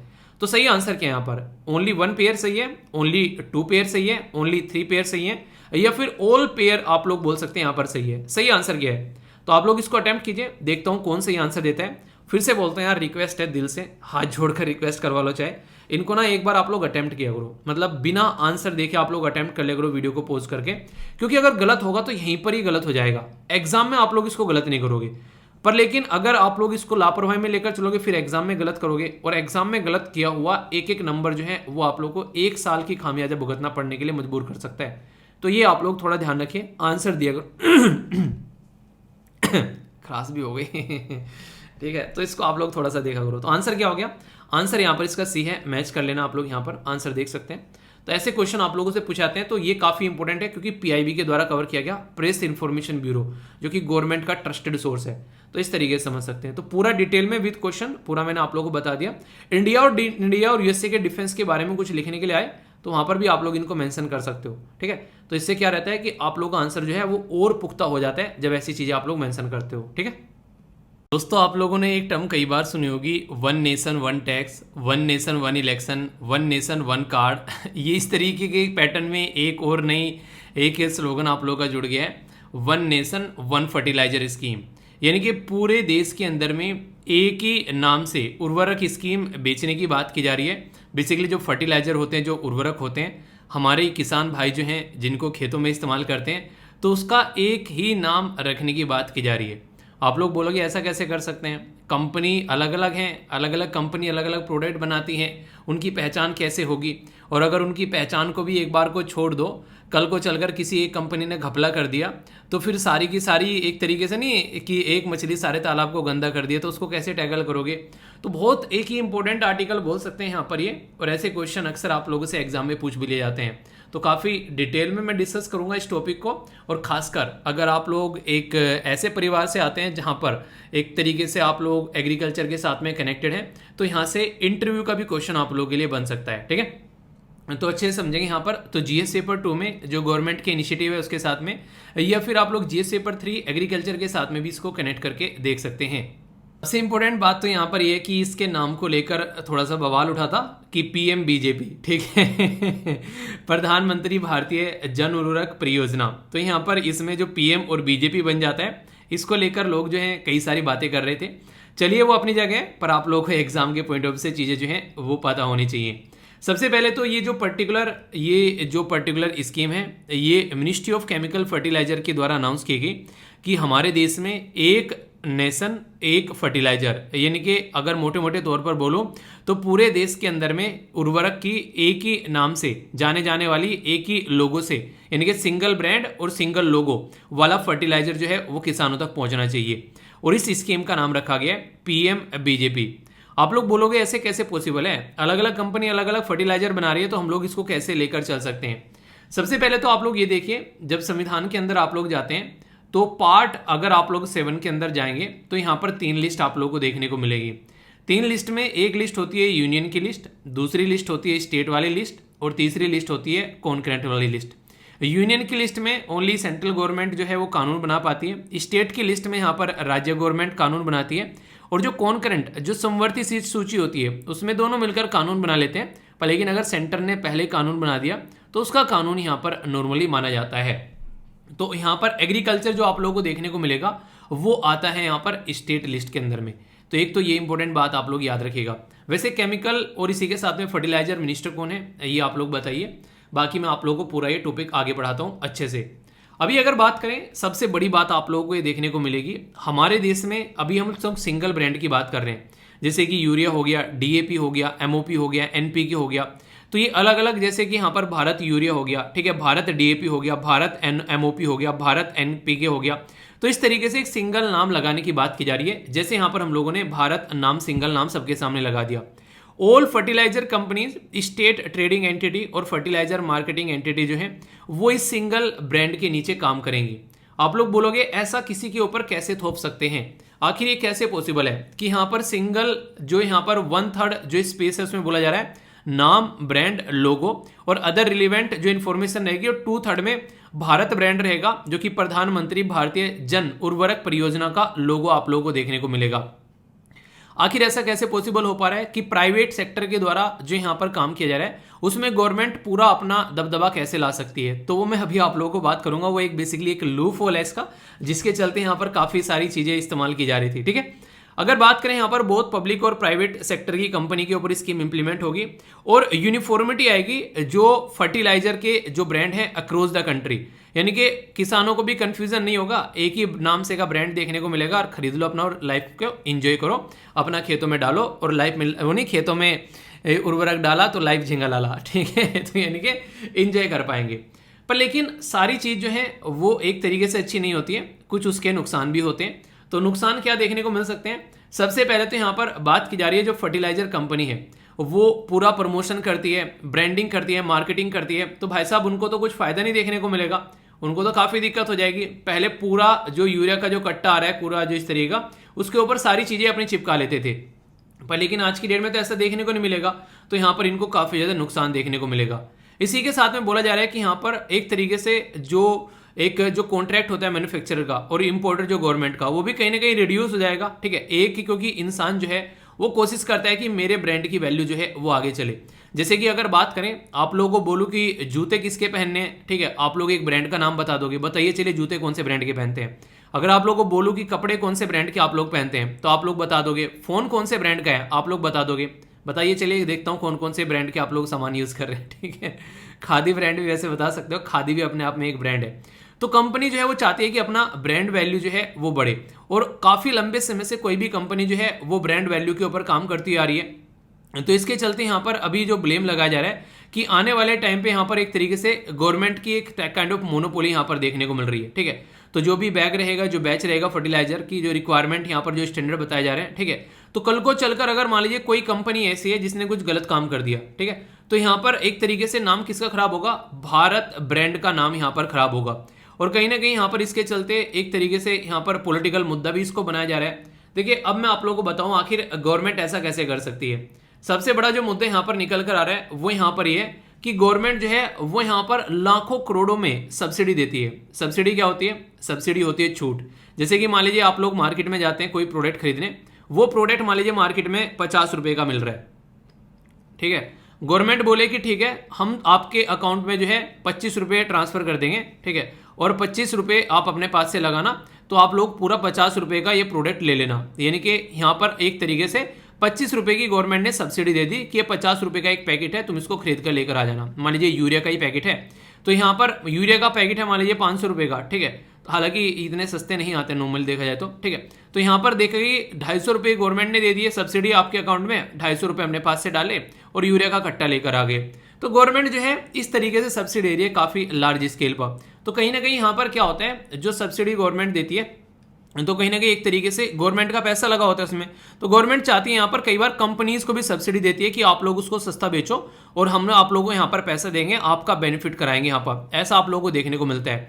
तो इस तरीके से यहाँ पर गवर्नमेंट का पैसा तो लग रहा है काफी ज्यादा, पर लेकिन उनको उनका नाम कहीं नहीं दिखता है कि अच्छा गवर्नमेंट ने लगा रखा है, ठीक है। तो यहाँ पर इस तरीके से कोशिश की जा रही है ताकि गवर्नमेंट जो है वो भी अपना नाम दिखा सके यहाँ पर, तो उसके तहत यहाँ पर काम करने की कोशिश की जा रही है। पर सबसे बड़ी दिक्कत यहाँ पर यह है कि जिससे कि चीज़ें आराम से चलती रहे, यहाँ पर कोशिश ये की जाती है कि जो यूरिया है या फिर जो भी फर्टिलाइजर है यहाँ पर वो किसानों तक आराम से पहुंचे और किसानों को ज़्यादा कन्फ्यूजन न देखने को मिलेगी कौन से ब्रांड का खरीदना है। पर यही बातें हैं, अभी यहाँ पर कुछ बातें सही होती हैं, हर सिक्के के दो पहलू होते हैं ना, कुछ सही है और कुछ गलत है। तो यहाँ पर आप लोगों को क्या लगता है, ये सही है या फिर गलत है, आप लोग अपनी राय बता सकते हैं। यहाँ से काफ़ी एडवांस लेवल का क्वेश्चन पूछा गया एग्जाम में, बात की जा रही है केमिकल फर्टिलाइजर के बारे में, और ये वही केमिकल फर्टिलाइजर है जिसने श्रीलंका को जो है बर्बाद कर दिया। मतलब श्रीलंका के अंदर उन्होंने बोला कि ऑर्गेनिक खेती करेंगे हम लोग, केमिकल फर्टिलाइजर यूज़ नहीं करेंगे, और वो भी उस टाइम पर जब देश की खस्ता हालत हो रखी थी। वहाँ पर अगर बात करें तो टूरिज्म की बिल्कुल खस्ता हालत थी, कोविड-19 के चलते प्रॉब्लम काफ़ी ज़्यादा देखने को मिल रखी थी। इसी के साथ में और भी इशू थे कई सारे, यहाँ पर इन्होंने काफ़ी उधार ले रखा है चाइना से, चाइना को भी अपना रिटर्न चाहिए था। तो उस टाइम पर इन्होंने बोला कि हाँ हम लोग केमिकल फर्टिलाइजर यूज़ नहीं करेंगे। तो जो रही सही थोड़ी बहुत कमाई थी खेती की वजह से वो भी इनकी डूब गई। अभी यहाँ पर इंडिया जो है काफ़ी सारी सपोर्ट प्रोवाइड करा जाए फर्टिलाइजर के फॉर्म में, अगर बात करें तो श्रीलंका को। केमिकल फर्टिलाइजर जो है यहाँ पर बात की जा रही है प्रेजेंट टाइम पर, जो retail price of the chemical fertiliser is market driven and not the administrated by government. तो पहली स्टेटमेंट यहाँ पर ये बोला गया है। अगर आप लोगों ने अभी जो पूरा आर्टिकल मैंने पढ़ा है तो मैंने अभी आप लोगों को बताया यहाँ पर कि गवर्नमेंट जो है वो सब्सिडी दे रही है, गवर्नमेंट जो है उसको मैनेज करने की कोशिश कर रही है। तो इसका मतलब ये हो गया कि यहाँ पर ये स्टेटमेंट बिल्कुल गलत हो गई। तो पहला और जो यहाँ पर ये डी तो आप लोग वैसे ही कट कर सकते हो, ठीक है। तो इस तरीके से कहते हैं, देखिए अगर एग्जाम में पूरा क्वेश्चन भी नहीं फंसेगा ना पढ़ाए वैसे पर, लेकिन आप लोग क्वेश्चन सोल्व करने की कैपेबिलिटी आप लोगों की बढ़ जाएगी, ठीक है। तो ऐसा तो होता नहीं कि यूपीएससी में डायरेक्ट क्वेश्चन, हालांकि कई सारे डायरेक्ट भी फंसते हैं मैक्सिमम तो, पर लेकिन आप लोगों को देखने को मिलेगा मैक्सिमम क्वेश्चन ऐसे होते हैं जिनमें कुछ स्टेटमेंट से आप लोगों को एलिमिनेट करना होता है, ठीक है। बात की जा रही है ammonia which is an important which is an input of urea, ठीक है, एंड द एक तरीके से आप लोग बोल सकते हैं प्रोड्यूस फ्रॉम नेचुरल गैस। तो यहाँ पर ये बोला गया है, ये स्टेटमेंट कैसी है, sulphur which is a raw material for the phosphorus acid fertiliser is a by product of oil refinery, ठीक है। तो ये दोनों की दोनों स्टेटमेंट जो है ये आप लोगों को यहाँ पर करेक्ट देखने को मिलेगी। तो आंसर यहाँ पर इसका बी हो गया, ठीक है। तो यहाँ पर ये कुछ ऐसी चीजें हैं जिसके बारे में हल्का सा आइडिया आप लोगों को होना चाहिए। हालांकि ये ऐसी नहीं कि बहुत ही ऐसी टफ चीजें हैं, पर लेकिन रेगुलर इनसे क्वेश्चन बनते हैं। अमोनिया के बारे में आप लोगों ने देखा होगा, ठीक है, जब मैंने आप लोगों को हाइड्रोजन के बारे में पढ़ाया था, ठीक है, तो उस टाइम पर भी मैंने आप लोगों को बताया था हाइड्रोजन गैस से रिलेटेड जब हम लोग बातें डिस्कस कर रहे थे। तो ये ऐसी चीज़ें हैं कि कहीं ना कहीं आप लोगों को डायरेक्ट और इनडायरेक्ट वे में न्यूज़ में देखने को मिलता रहेगा। तो बेसिक चीज़ें माइंड में रहेंगी तो कोई कंफ्यूजन नहीं होगा, ठीक है। इंटरेस्टिंग क्वेश्चन है यहाँ पर, अभी मैंने आप लोगों से डिस्कस किया फर्टिलाइजर के बारे में, इसी से मिलता जुलता एक और टॉपिक है। मैं यहाँ पर दोनों टॉपिक अलग अलग आए थे वैसे, पर मैंने सोचा था कि दोनों को एक ही साथ में आप लोगों से डिस्कस कर लूंगा। तो बात की जा रही है यहाँ पर किसके बारे में, यहाँ पर बात की जा रही है यूरिया के बारे में। यूरिया अगर बात करें सबसे ज़्यादा नॉर्मली खेतों में यूज़ किया जाता है एज ए फर्टिलाइजर के तौर पर। तो हमारा देश जो है आप लोगों को पता है कि एक कृषि प्रधान देश है। लगभग 50% पॉपुलेशन आज भी हमारे देश में खेती के ऊपर डिपेंड करती है। तो कोशिश ये की जाती है कि ये जो यूरिया है यहाँ पर हम लोग मैक्सिमम जो है बाहर से खरीद कर लेकर आते हैं, क्योंकि हम लोग मैक्सिमम खेतों पे ऊपर डिपेंडेंट रहते हैं। तो क्यों ना हम लोग इसको अपने ही देश में एक तरीके से अपने ही देश में सेल्फ सफिशिएंट बन जाए। तो यहाँ पर टारगेट रखा गया आने वाले 4 सालों का। तो काफ़ी इंपॉर्टेंट क्वेश्चन आप लोगों का बन सकते हैं यहाँ पर। और सबसे बड़ी बात जो होगी जो कि आप लोगों को समझनी पड़ेगी, 40,000 करोड़ रुपए हम लोग यहाँ पर सेव कर पाएंगे। ठीक है, अपने ही आप में ये बहुत बड़ा नंबर है। अगर हम लोग अपने ही देश में यहाँ पर अपना ही यूरिया बना पाते हैं तो 40,000 करोड़ यहाँ पर हम लोग सेव कर पाएंगे। ठीक है, तो इस तरीके से आप लोग एक काफ़ी इंपॉर्टेंट डेटा खासकर इसको बोल सकते हैं। सबसे पहले तो हमारी कंट्री में अभी रिसेंटली यूरिया की काफ़ी ज़्यादा कमी पड़ गई। यूरिया की कमी पड़ने का मेन रीज़न यहाँ पर ये था कि दुनिया भर में कोविड-19 के चलते यहाँ पर सप्लाई चेन जो थी, यानी कि सामान एक जगह से लाने ले जाने वाली जो चेन थी वो यहाँ पर टूट गई, जिसकी वजह से यहाँ पर ये दिक्कत देखने को मिली। हमारा देश यूरिया का वर्ल्ड में लार्जेस्ट बायर है, यानी कि दुनिया में सबसे ज़्यादा बाई खरीदते हैं हम लोग यूरिया। इसी के साथ में एक पर्टिकुलर चीज़ होती है जिसको बोलते हैं DAP। ये होता है di ammonium phosphate. Di ammonium phosphate जो है हम लोग दुनिया में 2nd नंबर पर सबसे ज़्यादा खरीदते हैं, यानी कि फर्टिलाइजर पहले नंबर पर और डाई अमोनियम 2nd नंबर पर सबसे ज़्यादा हम लोग खरीदते हैं। तो यहाँ पर अभी जैसे मैंने बताया कोविड-19 के चलते प्रॉपर चीज़ें हम तक नहीं पहुँच पाई, तो इसका इम्पैक्ट हमको देखने को मिला कि जितनी डिमांड थी उतनी हम लोग पूरी नहीं कर पाए। तो ये इशू निकल कर आता है। तो कल को चलकर हमारे ही खेतों में हम लोग जितना अगर काम कर पाते हैं उसके हिसाब से जो यूरिया की रिक्वायरमेंट होती है वो हम लोग को पूरी करनी पड़ेगी। और जब हम लोग खेत को तैयार करते हैं, यानी कि उसमें एग्रीकल्चर अगर खेती करनी है हम लोग को, तो खेत को तैयार करते हैं तो उससे पहले यहाँ पर हम लोग फर्टिलाइजर नॉर्मली खेतों में डालते हैं। अगर आप लोग गांव से आते हैं तो आप लोगों ने अक्सर देखा होगा गोबर की खाद जो है वो खेतों में इस्तेमाल की जाती है। जैसे मान लीजिए गेहूं हमारे खेतों में से कट जाते थे तो फिर हम लोग क्या करते थे, जैसे बुग्गी में क्या करते थे, गोबर की खाद भरकर खेतों में लेकर जाते थे। ठीक है, तो यहाँ पर फिर उसको खेतों में पूरे खेतों में उनको फहराया जाता था खाद को, और फिर उसमें पानी चलाया जाता था। यानी कि खेत को तैयार करने के लिए अगली फसल के लिए ये काम नॉर्मली किया जाता है। तो इससे क्या होता है, जो अगली फसल होगी यहाँ पर खेतों के अंदर में उसकी पैदावार अच्छी होगी यहाँ पर, यानी कि खेतों के अंदर न्यूट्रिशन वैल्यू जो है वो बढ़ाने की यहाँ पर कोशिश की जा रही है। उसके चलते यहाँ पर ये सारी चीज़ें देखने को मिलती है। तो यहाँ पर ये काफ़ी अच्छा है कि हम लोग अपने ऊपर डिपेंडेंट हो। तो क्या इस डायरेक्शन में हम लोग कोई काम कर रहे हैं, क्या हम लोगों ने इसके ऊपर कोई काम किया है? तो ये काफ़ी एक इंपॉर्टेंट इनोवेशन बोल सकते हैं। इसका नाम है इफ्को नैनो यूरिया। जो इफ्को नैनो यूरिया है ये इंट्रोड्यूस किया गया वर्ल्ड में फर्स्ट नैनो यूरिया जो किसानों के लिए हमारे देश के अंदर में, यानी कि एक तरीके से जो बड़े बड़े कट्टे लेकर घुमा करते थे उसकी जो रिक्वायरमेंट है यहाँ पर इनके द्वारा कम कर दी गई है। जो यूरिया के बड़े बड़े खाते कट्टे आप लोग ने देखा, हम लोग क्या कर रहे हैं, नैनो अभी यहाँ पर ये कि यूरिया लेकर आ रहे हैं। तो इस तरीके से आप लोग समझ सकते हैं यहाँ पर कि हम लोग अपने ही देश में आत्मनिर्भर हो रहे हैं। तो इससे सबसे बड़ी बात क्या है कि इनपुट कॉस्ट यहाँ पर कम हो जा रही है, यानी कि जो वो खाद के कट्टे आया करते थे उसके कंपेयर में इसकी कॉस्ट जो है वो काफ़ी ज़्यादा कम देखने को मिलेगी। लगभग ये माना जा रहा है कि यहाँ पर कॉस्ट जो है वो लगभग मोटे मोटे तौर पर अगर बोल के चले कि 30 से 40% जो है यहाँ पर इसकी कॉस्ट जो है वो कम की जा रही है। ठीक है, तो इसी के साथ में जो इफेक्टिव है यहाँ पर ये वो और भी ज़्यादा इफेक्टिव देखने को मिलेगा उसी टाइम पर यहाँ पर, यानी कि जो वो यूज़ किया था उसके कंपेयर में 50% ये काफ़ी है। इन्वायरमेंट फ्रेंडली भी है यहाँ पर। इसी के साथ में यहाँ पर इंप्रूव करेगा न्यूट्रिशन वैल्यू। यहाँ पर फार्मर की इनकम अपने आप बढ़ जाएगी। जब लागत कम आएगी तो सीधी सीधी बात है कि फार्मर की इनकम अपने आप बढ़ गई। ठीक है, इसी के साथ में जो एनहेंस करेगा जो प्रोडक्टिविटी है क्रॉप की, और cheaper than the conventional urea, वो मैंने अभी आप लोगों को यहाँ पर बता दिया। तो ये काफ़ी एक इंपॉर्टेंट चीज़ हो गई कि यहाँ पर एक तरीके से आम के आम और गुठलियों के दाम हो गए। तो ये जो नैनो यूरिया है यहाँ पर किसके द्वारा डेवलप किया गया, तो याद रखिएगा नैनो बायोटेक्नोलॉजी रिसर्च सेंटर है यहाँ पर, जो कि कालोल गुजरात के अंदर आप लोगों को देखने को मिलेगा। यानी कि ये जो बनाया गया है कालोल गुजरात के अंदर जो सेंटर है उसके द्वारा यहाँ पर ये डेवलप किया गया है, और इससे पूरे देश के अंदर में इसको सप्लाई करने की बात देश में की जा रही है। तो इसके चलते यहाँ पर काफ़ी ज़्यादा फायदे आप लोगों को देखने को मिलेंगे। जैसे मैंने सारी चीज़ें बताई कि यहाँ पर बेटर क्वालिटी होगी, इन्वायरमेंट को भी ज़्यादा नुकसान नहीं होगा, पोल्यूशन यहाँ पर कम फैलेगा, किसानों की भी यहाँ पर इनपुट कॉस्ट कम आ जाएगी। तो ये आम के आम और गुठलियों के दाम वाली बेसिकली बात आप लोगों को यहाँ पर देखने को मिलेगी। फिलहाल के टाइम पर अगर कोई आप लोगों से पूछ ले हमारे देश में फर्टिलाइजर की सिचुएशन कैसी है, तो हमारे देश में लगभग 500, देखिए सबसे बड़ी बात यहाँ पर ये होती है, आप लोगों को जब मैं फर्टिलाइजर के बारे में बात करता हूँ तो आप लोगों को समझना पड़ेगा कि हमारे देश में खेती कितने लार्ज स्केल पर होती है। तो इसलिए एक साल का अगर डेटा आप लोगों को देखेगा तो आप लोगों को देखने को मिलेगा 500 लाख मीट्रिक टन आप लोगों को यहाँ पर ये नजर आएगा। और ये डेटा मैं आप लोगों को 10 साल का बता रहा हूँ, तो इसका मतलब यहाँ पर ये चीजें घट नहीं रही हैं, बढ़ रही हैं काफी लार्ज स्केल पर। और दिक्कत ये होती है कि बाहर से खरीद कर लेकर आते हैं। अब ये काफी इंपॉर्टेंट है, मैंने जैसे आप लोगों को बताया था यहाँ पर जो फर्टिलाइजर सब्सिडी है गवर्नमेंट के द्वारा दी जाती है, तो यहाँ पर बजट के अंदर 2021 में 1.3 लाख करोड़ देखने को मिली।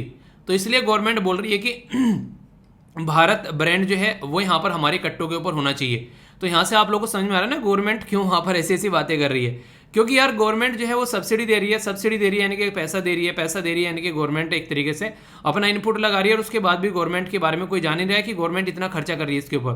तो गवर्नमेंट चाहती है कि यहाँ पर उनका भी नाम जो है वो मार्केट में आए। यहाँ पर अगर पिछले टाइम से आप लोग बात करें 2018-19 से लेके 20-21 में यहाँ पर, तो 8% की बात यहाँ पर की जा रही है अभी रिसेंटली, इंक्रीज हुआ है ऑलमोस्ट। ठीक है, तो इसी के साथ में यहाँ पर अगर बात करें अभी लार्ज क्वांटिटी ऑफ फर्टिलाइजर की जो जरूरत पड़ रही है, यानी कि एक तरीके से एग्रीकल्चर का आउटपुट इंक्रीज हो रहा है, यानी कि एग्रीकल्चर में से जो पैदावार हो रही है वो हमारी बढ़ रही है। तो पैदावार बढ़ रही है तो इसका मतलब ये है कि खाद वगैरह फर्टिलाइजर वगैरह और अच्छे लेवल पर हम लोग इस्तेमाल कर रहे हैं। तो जितना अच्छे लेवल पर खाद वगैरह हम लोग इस्तेमाल करेंगे तो फिर वही बात है, प्रोड्यूस तो हम लोग कर नहीं रहे अपने देश में, बाहर से खरीद कर लेकर आ रहे हैं। तो इसके चलते हम लोग को फिर से इन चीज़ों को बाहर से खरीद कर और ज़्यादा लार्ज स्केल पर लाना पड़ेगा।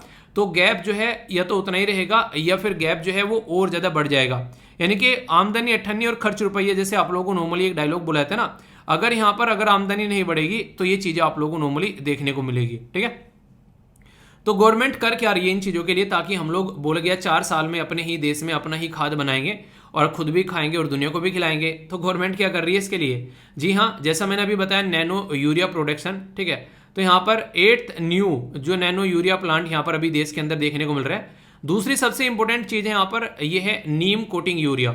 जो नीम कोटिंग यूरिया है ये काफ़ी ज़्यादा जरूरी हो गया था, क्योंकि यूरिया का इस्तेमाल जो है अलग अलग तरीके से अलग अलग एरिया में किया जा रहा था। मतलब आप लोगों ने कई बार देखा होगा, बोलते हैं कि दूध में दूध मिलाकर इसका यूरिया का एक तरीके से दूध बनाया जाता है। तो बहुत सारे ऐसे नेगेटिव इशू थे इसके साथ में, तो इसके ऊपर नीम की कोटिंग कर दी है। और नीम जो है आप लोगों को पता है कि वो एक तरीके से काफ़ी इंपॉर्टेंट है। अगर बात करें तो यहाँ पर खासकर मिट्टी के लिए, अगर नीम की निम्बोलिया मिट्टी में डाल दी जाती है तो खाद का काम करती है। ठीक है, मेरे दादाजी जो है निम्बोलिया को इकट्ठा किया करते थे और पीस कर उनका चूरन बनाया करते थे। तो ये मानते थे कि अगर उसको खा लिया जाए आधी चम्मच जो है डेली, तो इंसान को कोई बीमारी न लगे। ठीक है, वो एक तरीके से वैद्य थे पूरे। हल्दी रेगुलर थी उनकी, अपने खुद के मसाले बना के रखा करते थे। ठीक है, तो ये सारी चीज़ें क्या थी, ये सारी चीज़ें थी जिसके चलते यहाँ पर वो लगभग 87 की एज में भी पेड़ पर चढ़ जाते थे। ठीक है, तो आप लोग समझ सकते हैं आज की डेट में अगर 40-50 के इंसान को ही बोले चढ़ने के लिए तो बोलेगा नहीं, मेरे पेट में दर्द, मेरे घुटनों में दर्द, मेरी कमर में दर्द। और उस टाइम के देखो वहाँ पर, तो ये सारी चीज़ें नेचुरली जब चीज़ें इस्तेमाल करता है इंसान तो तब ये चीज़ें देखने को मिलती है। तो डिपार्टमेंट ऑफ फर्टिलाइजर के द्वारा यहाँ पर बोला गया कि यूरिया का इस्तेमाल गलत एरिया में न हो, तो इसके चलते 100% यूरिया जो है उसमें नीम कोटेड कर दिया इन्होंने, ताकि उसका इस्तेमाल अब यहाँ पर दूध वूध में वो सारी चीज़ों में नेगेटिव जगह न हो। ठीक है, गवर्नमेंट भी यहाँ पर और काम कर रही है, जैसे कि न्यू यूरिया पॉलिसी लाई, तो अपने ही देश में यूरिया बनाना है। ठीक है, इसी के साथ में प्रमोट करना है एनर्जी इफिशिएंसी, यूरिया के अंदर में रेशनलाइज करनी है सब्सिडी, ताकि गवर्नमेंट ही सारा पैसा ना देती फिरे। तो गवर्नमेंट कोशिश करती है कि कम से कम उसको लगाना पड़े, प्राइवेट और पब्लिक अगर मिलकर काम हो जाए तो और ज़्यादा अच्छा रहेगा। न्यू इन्वेस्टमेंट पॉलिसी 2012 में आप लोगों को देखने को मिली। फ्रेश इन्वेस्टमेंट की यहाँ पर बात की गई इस पर्टिकुलर फील्ड में, ताकि सेल्फ सफिशिएंट बन सके। तो यहाँ पर 15 था, यहाँ पर 12 था। तो इसका मतलब है कि गवर्नमेंट पहले से ही लगी हुई है, क्योंकि गवर्नमेंट को भी पता है कि बाहर से हम लोग यूरिया खरीद कर लेकर आ रहे हैं, तो कल को चलकर अगर ये यूरिया आना बंद हो गया तो हमारे खेतों की पैदावार घट जाएगी। तो इसके चलते यहाँ पर कई सारे एरिया में अच्छे से काम किया जा रहा है। Policy on the promotion of city compost, तो इसके ऊपर फोकस किया जा रहा है, कंपोस्ट के ऊपर, कंपोस्ट खाद के ऊपर। तो आप लोगों ने देखा गोवर्धन स्कीम के बारे में भी रिसेंटली सुना होगा, तो ये भी इसमें से एक स्कीम है। तो मार्केट डेवलपमेंट असिस्टेंस यहाँ पर 1500 रुपये का लगभग यहाँ पर प्रोवाइड कराया जा रहा था। इसी के चलते यहाँ पर स्पेस टेक्नोलॉजी का इस्तेमाल करके रिसोर्सेज को कैसे कहाँ पर यूज करना है उसके ऊपर फोकस किया जा रहा था, ताकि डेटा को ऑब्जर्व किया जा सके। अगर बात करें यहाँ पर न्यूट्रिएंट बेस सब्सिडी दी जा रही थी यहाँ पर, तो एक तरीके से डिसाइड की गई एनुअल बेसिस पर। तो गवर्नमेंट ने बहुत सारे शाम दाम दंड भेद लगाए ताकि इसको ढंग से यूज किया जा सके। ठीक है, तो हमारी कंट्री जो है टॉप है। जो खासकर बात करें, देखिए हमारी कंट्री में ऐसा नहीं कि कम यूरिया प्रोड्यूस होता है, इसमें भी हम लोग काफ़ी प्रोड्यूस करते हैं, पर लेकिन फिर भी इतना ज़्यादा यूज़ करते हैं कि हमारी खुद की जो है पूर्ति तो होती नहीं है, बाहर से और खरीदना पड़ जाता है। 2018 में 23.9 मिलियन टन जो है हमारी कंट्री में, लगभग 42% जो वर्ल्ड का यूरिया आप लोगों को देखने को मिला। ठीक है, तो ये समझ सकते हैं, ऐसा नहीं कि हमारे अंदर कुछ भी नहीं है, पर हाँ रिक्वायरमेंट बहुत ज़्यादा है। इंडिया टॉप कंट्री है प्रोडक्शन में।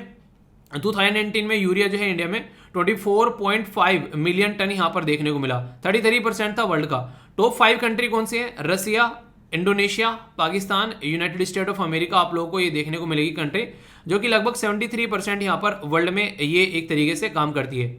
इंडिया इंपोर्ट करता है लगभग 22% टू द 91.23 लाख जो हमारी रिक्वायरमेंट है। यानी कि सोचो आप लोग यहाँ पर हमारी रिक्वायरमेंट कितनी है और हम लोग प्रोड्यूस कितना कर रहे हैं। तो इसके चलते हम लोग को बाहर से चीज़ें खरीदनी पड़ती हैं, इसलिए बाहर के ऊपर डिपेंडेंट रहना पड़ता है। ठीक है, तो यानी कहने का मतलब यहाँ पर ये है पर्टिकुलर एरिया अगर आप लोग देखोगे तो यूरिया कंजप्शन के बारे में अगर बात करें तो ये आप लोगों को बढ़ता हुआ नजर आ रहा है। तो इसके चलते ये बेसिक चीज़ें हैं जो कि आप लोग याद रखिएगा। थोड़ा सा एक ऑर्गेनाइजेशन के बारे में बात कर लेते हैं जिसका नाम था इफ्को। ठीक है, इसकी फुल फॉर्म भी पता होना चाहिए यहाँ पर पहले तो आप लोगों को, क्योंकि ये एक तरीके से कोऑपरेटिव्स है। कोऑपरेटिव्स यानी कि एक तरीके से सबके फायदे के बारे में बात करती है, मिलजुल कर नुकसान और मिलजुल कर फायदा। तो Indian farmer fertiliser cooperative limited बोलते हैं इसको बेसिकली, इफ्को को। ठीक है, तो इंडिया की ये बिगेस्ट कोऑपरेटिव सोसाइटी है यहाँ पर, जो कि एक तरीके से इंडियन कोऑपरेटिव सोसाइटी। ये 1967 में ये बेसिकली बनाई गई थी। 57 कोऑपरेटिव जो आप लोगों को देखने को मिलती हैं आज की डेट में अमेलगमेशन किया गया। 36,000 इंडियन कोऑपरेटिव जो हैं वो अलग अलग बिजनेस में आप लोगों को देखने को मिलती हैं, इंश्योरेंस से लेके रूरल जो खासकर टेलीकॉम तक या फिर अलग अलग एरिया में। ऑब्जेक्टिव इसका ये है कि ताकि किसानों की जिंदगी को थोड़ा सुधारा जा सके, एग्रीकल्चर को एक सही इनपुट लाया जा सके, इन्वायरमेंट को ध्यान में रखते हुए एक तरीके से लोगों के वेलफेयर को भी साथ में लेकर चला जा सके। तो डेवलपमेंट जो है वो एक तरीके से साथ में चल रहा है, इकोनॉमी के साथ में बैलेंस बनाकर चलना काफ़ी ज़्यादा जरूरी है। तो इसी तरीके से आकर ये इफ्को एक ऐसी कंपनी है जो इसी पर्टिकुलर पर्पज के लिए यहाँ पर बनाई गई है। यहाँ ये इतना इंपॉर्टेंट टॉपिक हो जाता है कि यूपीएससी खुद यहाँ पर 2015 में आप लोगों से क्वेश्चन पूछ चुकी है। बात की जा रही है इंडेक्स ऑफ 8 कोर इंडस्ट्रीज। तो इसमें आप लोगों को बताना है कि यहाँ पर किस किस का हाईएस्ट वेटेज है। यहाँ पर कोयला, इलेक्ट्रिसिटी, फर्टिलाइजर और स्टील। ठीक है, तो यहाँ पर ये वही टॉपिक है जो मैंने काफ़ी तसल्ली में आप लोग कई बार पढ़ा रखा है। इवन अगर आप लोग यहाँ पर टेलीग्राम पर भी जाओगे और यहाँ पर सर्च बार में आप लोग कोर लिखोगे यानी कि कोर इंडस्ट्री लिखोगे तो यहाँ पर आप लोगों के सामने कोर सेक्टर खुलकर आ जाएंगे। तो जो कोर सेक्टर है उनके बारे में डिटेल में इन्फॉर्मेशन आप लोगों को देखने को मिल जाती है। ये स्लाइड आप लोगों की याद आ रही होगी। तो कोयले का यहाँ पर 10%, ये सारी चीज़ें मैंने आप लोगों को डिटेल में बता रखी है। इसी के साथ में यहाँ पर वैसे भी आप लोगों को सारी चीज़ें यहाँ पर समझा रखी है, देख सकते हैं डिटेल में आप लोगों के सामने। रिफाइनरी प्रोडक्ट सबसे ज़्यादा है, इलेक्ट्रिसिटी उससे कम, स्टील उससे कम, कोयला उससे कम, crude oil, natural gas, cement और फर्टिलाइजर। तो ये सारी चीज़ें आप लोगों को यहाँ पर बता रखी है हिंदी और इंग्लिश में भी। तो जो भी डाउट हुआ करे आप लोग इनको देख सकते हैं, जहाँ पर भी कोई प्रॉब्लम हो तो उसका सोल्यूशन आप लोगों के सामने है। तो यहाँ पर बताइए अब आप लोगों के हिसाब से सही आंसर क्या है। वीडियो को पॉज कर लेना एक बार, इतनी बार पढ़ा रखा है यार, इसका तो आंसर दे देना सही। बिल्कुल ही नाक कटाओगे क्या? तो आंसर गलत नहीं होना चाहिए। ठीक है, तो आंसर क्या हो गया? आंसर यहाँ पर बी हो गया। ठीक है, तो बेसिक इन्फॉर्मेशन है जो मैंने अभी आप लोगों को बताई। यहाँ पर कोई भी डाउट आप लोगों को नहीं होना चाहिए, इसमें डिटेल में सारी बातें आप लोगों के सामने हैं यहाँ पर। तो इलेक्ट्रिसिटी अगर आप लोग यहाँ पर देख सकते हैं तो 19% है। ठीक है, तो ऐसे आप लोग यहाँ पर देखते हैं। इससे ऊपर रिफाइनरी है यहाँ पर अगर आप लोग जाएंगे, बाकी सारे प्रोडक्ट का जो वेटेज है वो आप लोगों के सामने है। ठीक है, तो क्वेश्चन बड़ा ही प्यारा सा बना, तो इस तरीके से कंफ्यूजन नहीं होना चाहिए। ये क्वेश्चन आपका मैंने अभी अटेम्प्ट कराई दिया यहाँ पर, तो इसको आप लोग फिर से देख लेना। 2020 में ये डायरेक्ट क्वेश्चन पूछा गया था। ठीक है, एक क्वेश्चन है यहाँ पर यूरिया प्रोडक्शन के बारे में बात की जा रही है। यहाँ पर कौन सी स्टेटमेंट करेक्ट है? बोला गया कि इंडिया, यहाँ पर अगर बात करें कि कौन सी टॉप 5 कंट्री है, India, Russian federation, Indonesia, China, United State of America. तो सही आंसर क्या है यहाँ पर अगर इसके बारे में बात की जाए तो याद करो जब मैं आप लोगों को पढ़ा रहा था कि कौन कौन सी कंट्री है जहाँ पर सबसे ज़्यादा आप लोगों को यूरिया देखने को मिलता है, तो इसमें से कौन सी करेक्ट स्टेटमेंट है अगर आप लोगों से पूछूं। मैंने आप लोगों के सामने नाम लिया था, रसिया था यहाँ पर, इंडोनेशिया था यहाँ पर अगर आप लोग यहाँ पर देख पा रहे हो। ठीक है, पाकिस्तान था यहाँ पर, और इसी के साथ में यहाँ पर यूएसए आप लोगों को देखने को मिल रहा था, और एक इंडिया हो गया। ठीक है, तो यहाँ पर कहीं पर भी चाइना का नाम नहीं लिया गया था। तो अगर आप लोगों को ये एक स्टेटमेंट पता है ओनली कि चाइना उसमें नहीं था, तो एक ही स्टेटमेंट से पूरा क्वेश्चन जो है आप लोग सोल्व करके ले गए।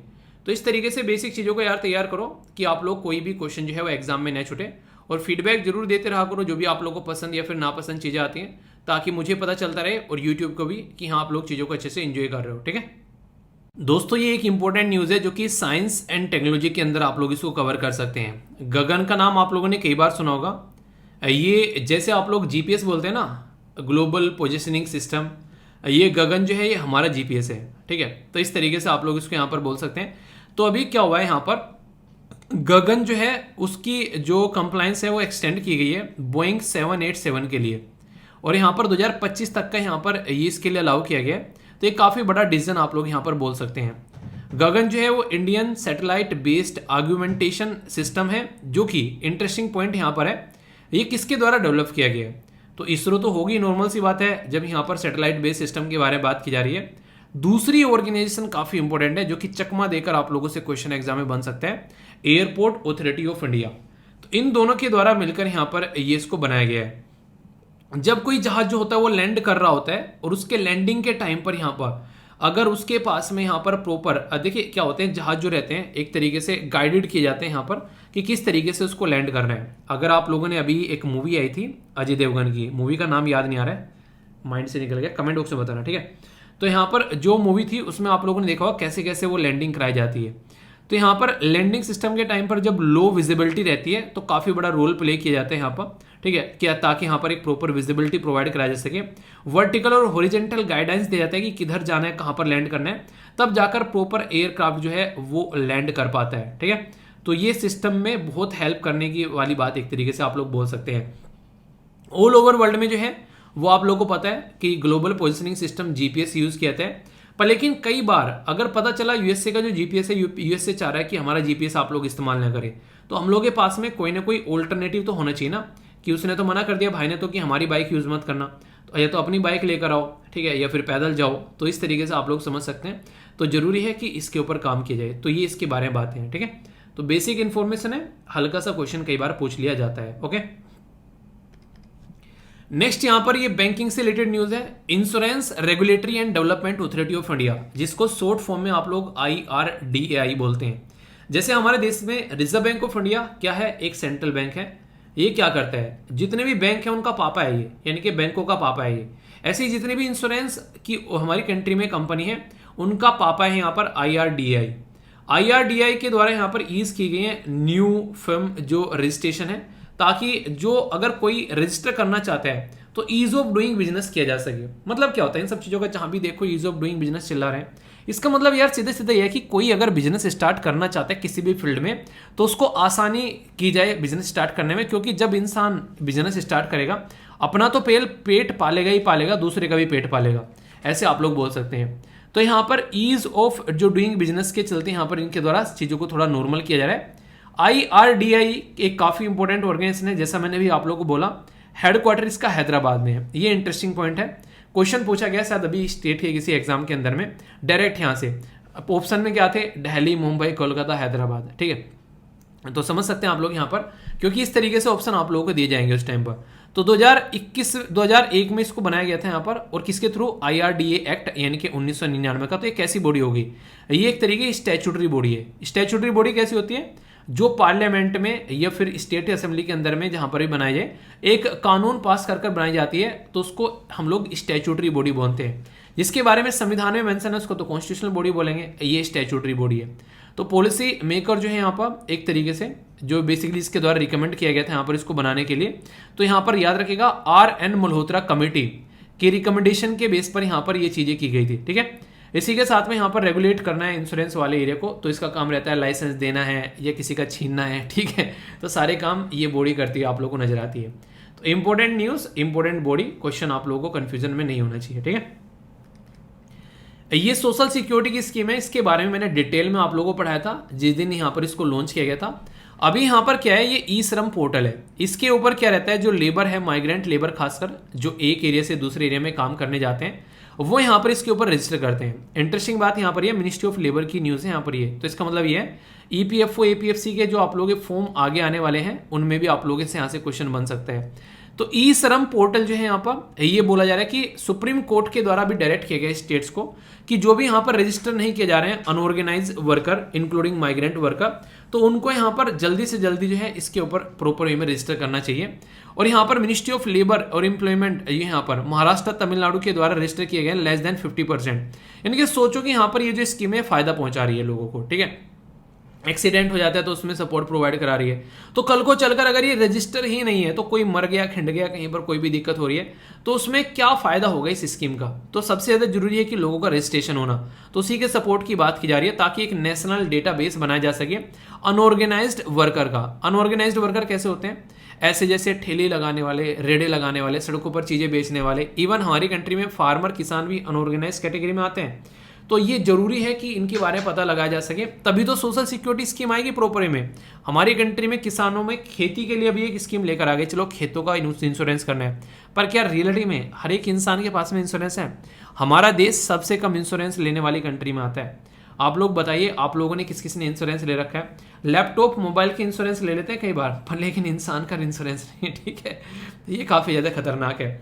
नहीं कहते आप लोग जब कई बार फ़ोन लेने जाते हो कि इंश्योरेंस ले लो भाई साहब, ठीक है। लैपटॉप लेने जाते हो तो जब मैंने लैपटॉप खरीदा तो ना वारंटी बढ़वा लो, ठीक है। तो अपनी भी वारंटी बढ़वा लो, कभी ज़रूरी होती है। इंसानों की वारंटी निकल गई तो दिक्कत हो जाएगी, प्रोडक्ट तो यहीं पर ही रह जाएंगे, ठीक है। तो इसलिए इसके ऊपर फोकस दिया जाना चाहिए, ठीक है। आगे बात करते हैं, यहाँ पर डिफेंस की न्यूज़ है। ये बात की जा रही है सुपर हॉर्नेट्स के बारे में। ये यूएसए का सिस्टम आप लोगों को देखने को मिलेगा।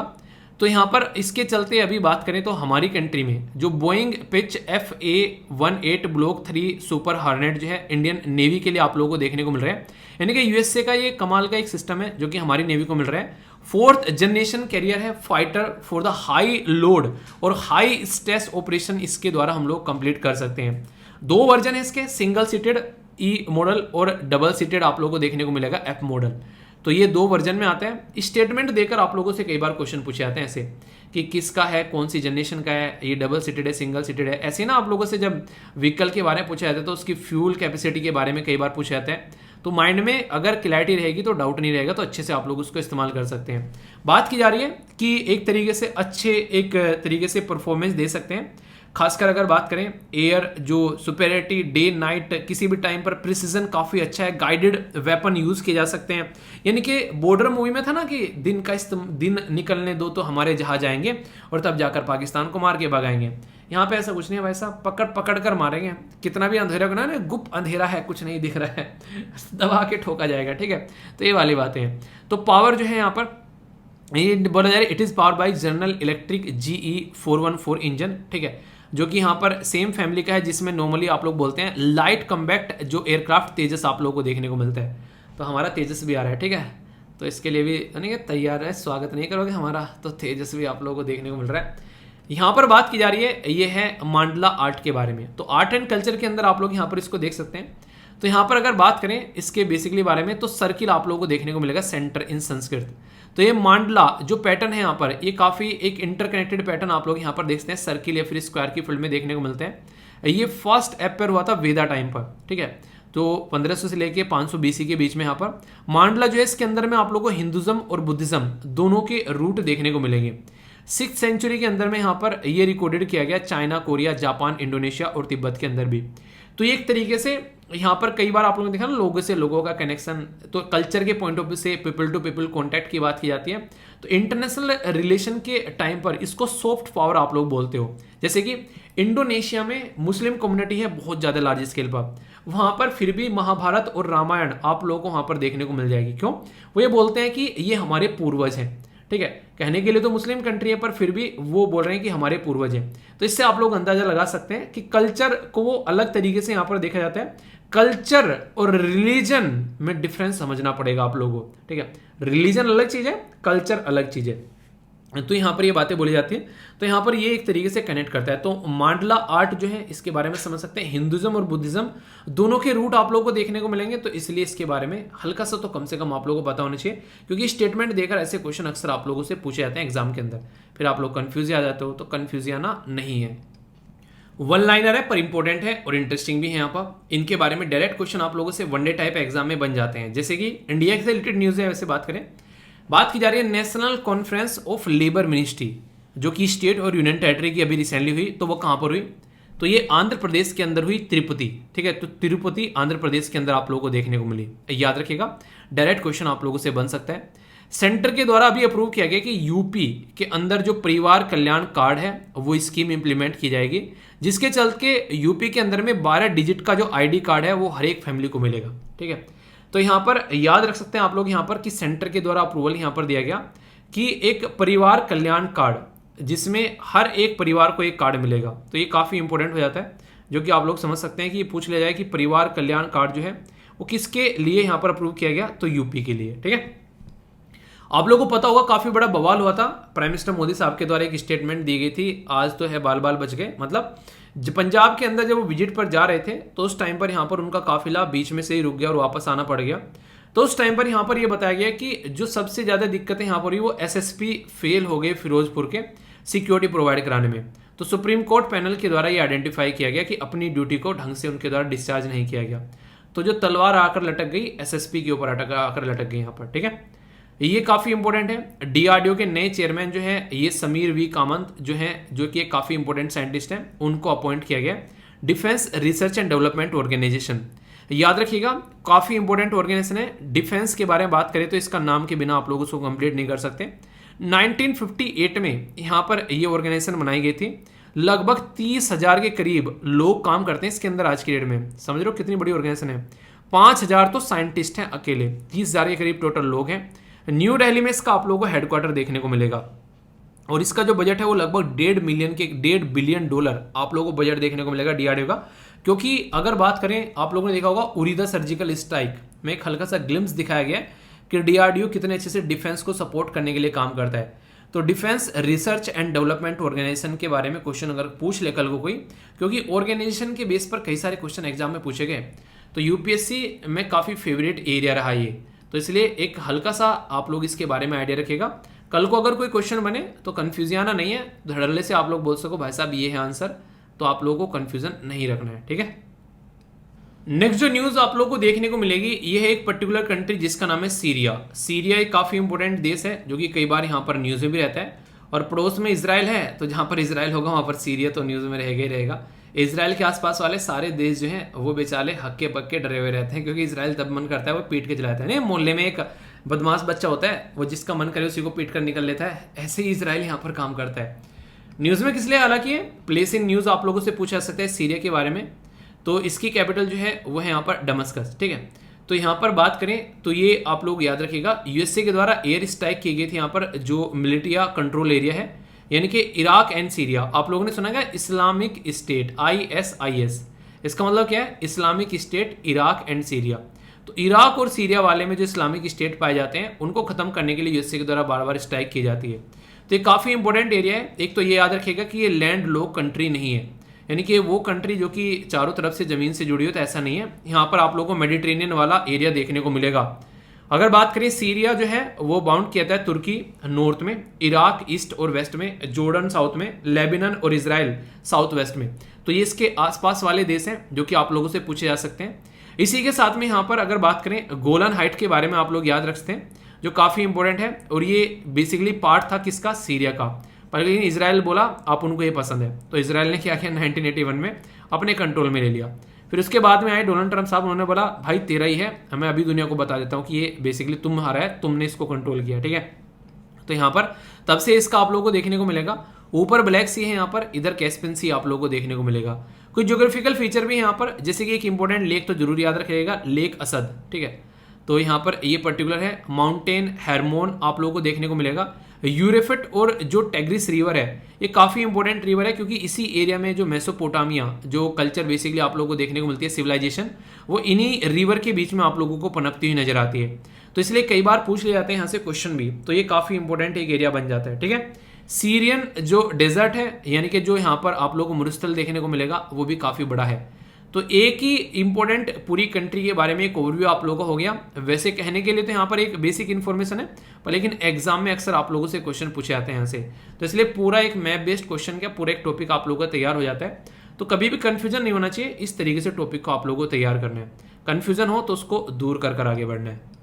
5 नए वोकेबलरी के शब्द जो कि आप लोग की इंग्लिश भी इंप्रूव करेंगे, आंसर राइटिंग भी आप लोग की इंप्रूव करेंगे, और इसी के साथ में एनडीए, सीडीएस और कई सारे एग्जाम में आप लोगों से एंटोनिम, सिनोनिम्स पूछे जाते हैं, तो ये भी आप लोगों के लिए यहाँ पर लगाए जाते हैं। ठीक है, तो 5 शब्द है, सेंटेंस जरूर फॉर्म करना, अच्छा लगता है जब आप लोग पार्टिसिपेट करते हो। सेंटेंस हो सकता है गलत फॉर्म हो जाए, टेंशन मत लेना, देखो कोई माँ के पेट से सीख के नहीं आता है। ठीक है, तो प्रैक्टिस ऐसा एटलीस्ट आप लोग करनी है। ठीक है, पहला शब्द है यहाँ पर फेलिसियस, इसका मतलब होता है गलत यानी कि फॉल्स। ठीक है, तो ये शब्द है आप लोगों के सामने, जब आप लोग बात करेंगे तो करेक्ट हो गया, रियल हो गया, ट्रूथफुल हो गया। ठीक है, अपोस्टेट का मतलब होता है सर्वधर्म त्यागी, यानी कि एक पर्सन ऐसा जो कि एक तरीके से जो किसी धर्म में विश्वास न करता हो। ठीक है, तो आप लोगों को ये शब्द जो है कई बार आप लोगों ने एक तरीके से जब एंटोनिम सिनोनिम्स में आते हैं तो ये शब्द आप लोगों ने कई बार सुना होगा। मैं गारंटी देता हूं अगर आप लोगों ने ढंग से पुराने क्वेश्चन पेपर देखे होंगे तो ये काफी फेमस शब्द है, आप लोग अगर देखोगे ध्यान से।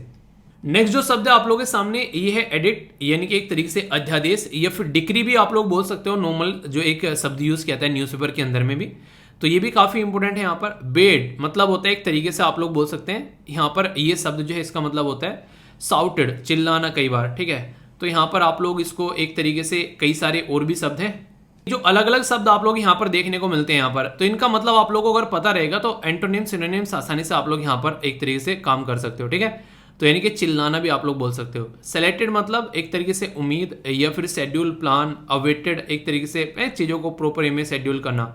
इसका अपोजिट क्या होगा, अनएक्सपेक्टेड कोई चीज़ें कि हाँ नहीं एक्सपेक्ट नहीं किया था यार ये यहाँ इंसान आ जाएगा क्या। ठीक है, तो इस तरीके से बोल सकते हैं आप लोग यहाँ पर। कई बार ऐसा होता है ना कि कई ऐसी चीज़ें हो जाती हैं कि कोई ऐसा इंसान मिल गया कि यार एक्सपेक्ट नहीं किया तो यहाँ पर मिल जाएगा, तो इस तरीके से आप लोग यहाँ पर समझ सकते हो। तो पांचों के पांचों शब्द जो हैं वो काफ़ी इंपॉर्टेंट है, इनके एंटोनिम्स, सिनोनिम्स और इनका मीनिंग हिंदी में, तो सारी चीज़ें आप लोगों के सामने। एक्सपेक्ट करता हूँ कि आप लोग क्वेश्चन जरूर फॉर्म, इसके ऊपर सेंटेंस जरूर फॉर्म करोगे, भले ही गलत क्यों ना हो पर ट्राई एटलीस्ट आप लोग को जरूर करना है। ठीक है, एसएलवी कमांडो आज के जिनके द्वारा शानदार तरीके से आंसर दिए गए सानू, तो यहाँ पर अगर बात करें तो मैंने आप लोगों से क्वेश्चन ही पूछा था एक इंपॉर्टेंट पर्सनैलिटी के बारे में। ठीक है, तो ये काफ़ी इंपॉर्टेंट है। यहाँ पर इनका नाम याद रखिएगा, रूपा रानी। ठीक है, तो रूपा रानी जो है अभी रिसेंटली इनके द्वारा जो बेसिकली यहाँ पर एक वुमेन कैटेगरी में इनके द्वारा यहाँ पर जो लॉन बॉल्स में अपना जो इनका गेम था गोल्ड मेडल यहाँ पर जीता गया, तो ये काफ़ी बड़ी बात है, यहाँ पर गोल्ड मेडल जीता गया कॉमनवेल्थ गेम 2022 के अंदर में। तो बाकी दूसरी जो इंपॉर्टेंट पर्सनैलिटी थी गुलाम नबी आज़ाद, कांग्रेस पार्टी छोड़कर अभी यहाँ पर वो साइड में हट गए। कई सारे लोग ये बता रहे हैं कि हो सकता है कि बीजेपी के चीफ मिनिस्टर के कैंडिडेट हो वो जम्मू एंड कश्मीर में आने वाले टाइम में इलेक्शन के अंदर में। ठीक है, तो ये आप लोग याद रखते हैं। बाकी एनजीसी के बारे में वो सारी बातें बताई थी। फीडबैक जरूर दिया करो यार, जब आप लोगों को लगता है जो भी आप लोगों को पढ़ाया जाता है उसके बारे में फीडबैक देना जो है आप लोग कोशिश किया करो, ताकि मुझे पता चलता रहे। ठीक है, कि आप लोग किस तरीके से चीज़ों को एंजॉय कर रहे हो। कोई डाउट हुआ करे तो क्वेश्चन भी आप लोग पूछ सकते हो, ऐसा नहीं कि क्वेश्चन नहीं पूछना है, क्वेश्चन भी आप लोग पूछ सकते हो। ठीक है, बाकी दिन जो है कि कर आप लोगों की लाइफ में से जा रहे हैं, अब आप लोगों की रिस्पॉन्सिबिलिटी है कि इनको ढंग से यूटिलाइज कैसे करना है। अगर खुश रहोगे तो चीज़ों को अच्छे से यूटिलाइज करोगे, अपने ऊपर भरोसा रखोगे तो भी आप लोग चीज़ों को अच्छे से कंप्लीट कर पाओगे। पर लेकिन अगर अपनी कैपेबिलिटी के ऊपर डाउट लगाओगे तो जिंदगी में कुछ भी अचीव नहीं कर पाओगे। तो कोशिश ये करनी है कि अपने ऊपर ट्रस्ट कर चीज़ों को आगे लेकर चलना है, फिर आप लोग को अच्छा सोल्यूशन निकलता हुआ यहाँ से नजर आएगा। ठीक है, तो ये थी एक बेसिक इन्फॉर्मेशन। आई होप कि आप लोगों ने लेक्चर को अच्छे से एंजॉय किया होगा। बाकी इंस्टाग्राम पर, ट्विटर पर या फेसबुक पर आप लोग मेरे साथ कनेक्ट हो सकते हो, पर लेकिन मेन जो चीज़ है जहाँ पर आप लोगों को यहाँ पर रिप्लाई मिल जाएगा आसानी से, वो है इंस्टाग्राम, जो कि एक फ्रीक्वेंटली आप लोग इस पे यहाँ पर कनेक्ट हो सकते हो। ठीक है, बाकी आसपास सफाई रखो, पानी और पेड़ पौधों को सेव करो, पॉलिथीन और प्लास्टिक बैग वगैरह बिल्कुल यूज़ नहीं करना है। लेक्चर की पीडीएफ टेलीग्राम पर जाकर मिल जाएगी, यहाँ से डाउनलोड कर लेना। तो तब तक के लिए बड़ों को नमस्ते, छोटों को प्यार, छोटी सी लाइफ एंजॉय करा। मिलता हूँ नेक्स्ट वीडियो में, तब तक के लिए जय हिंद।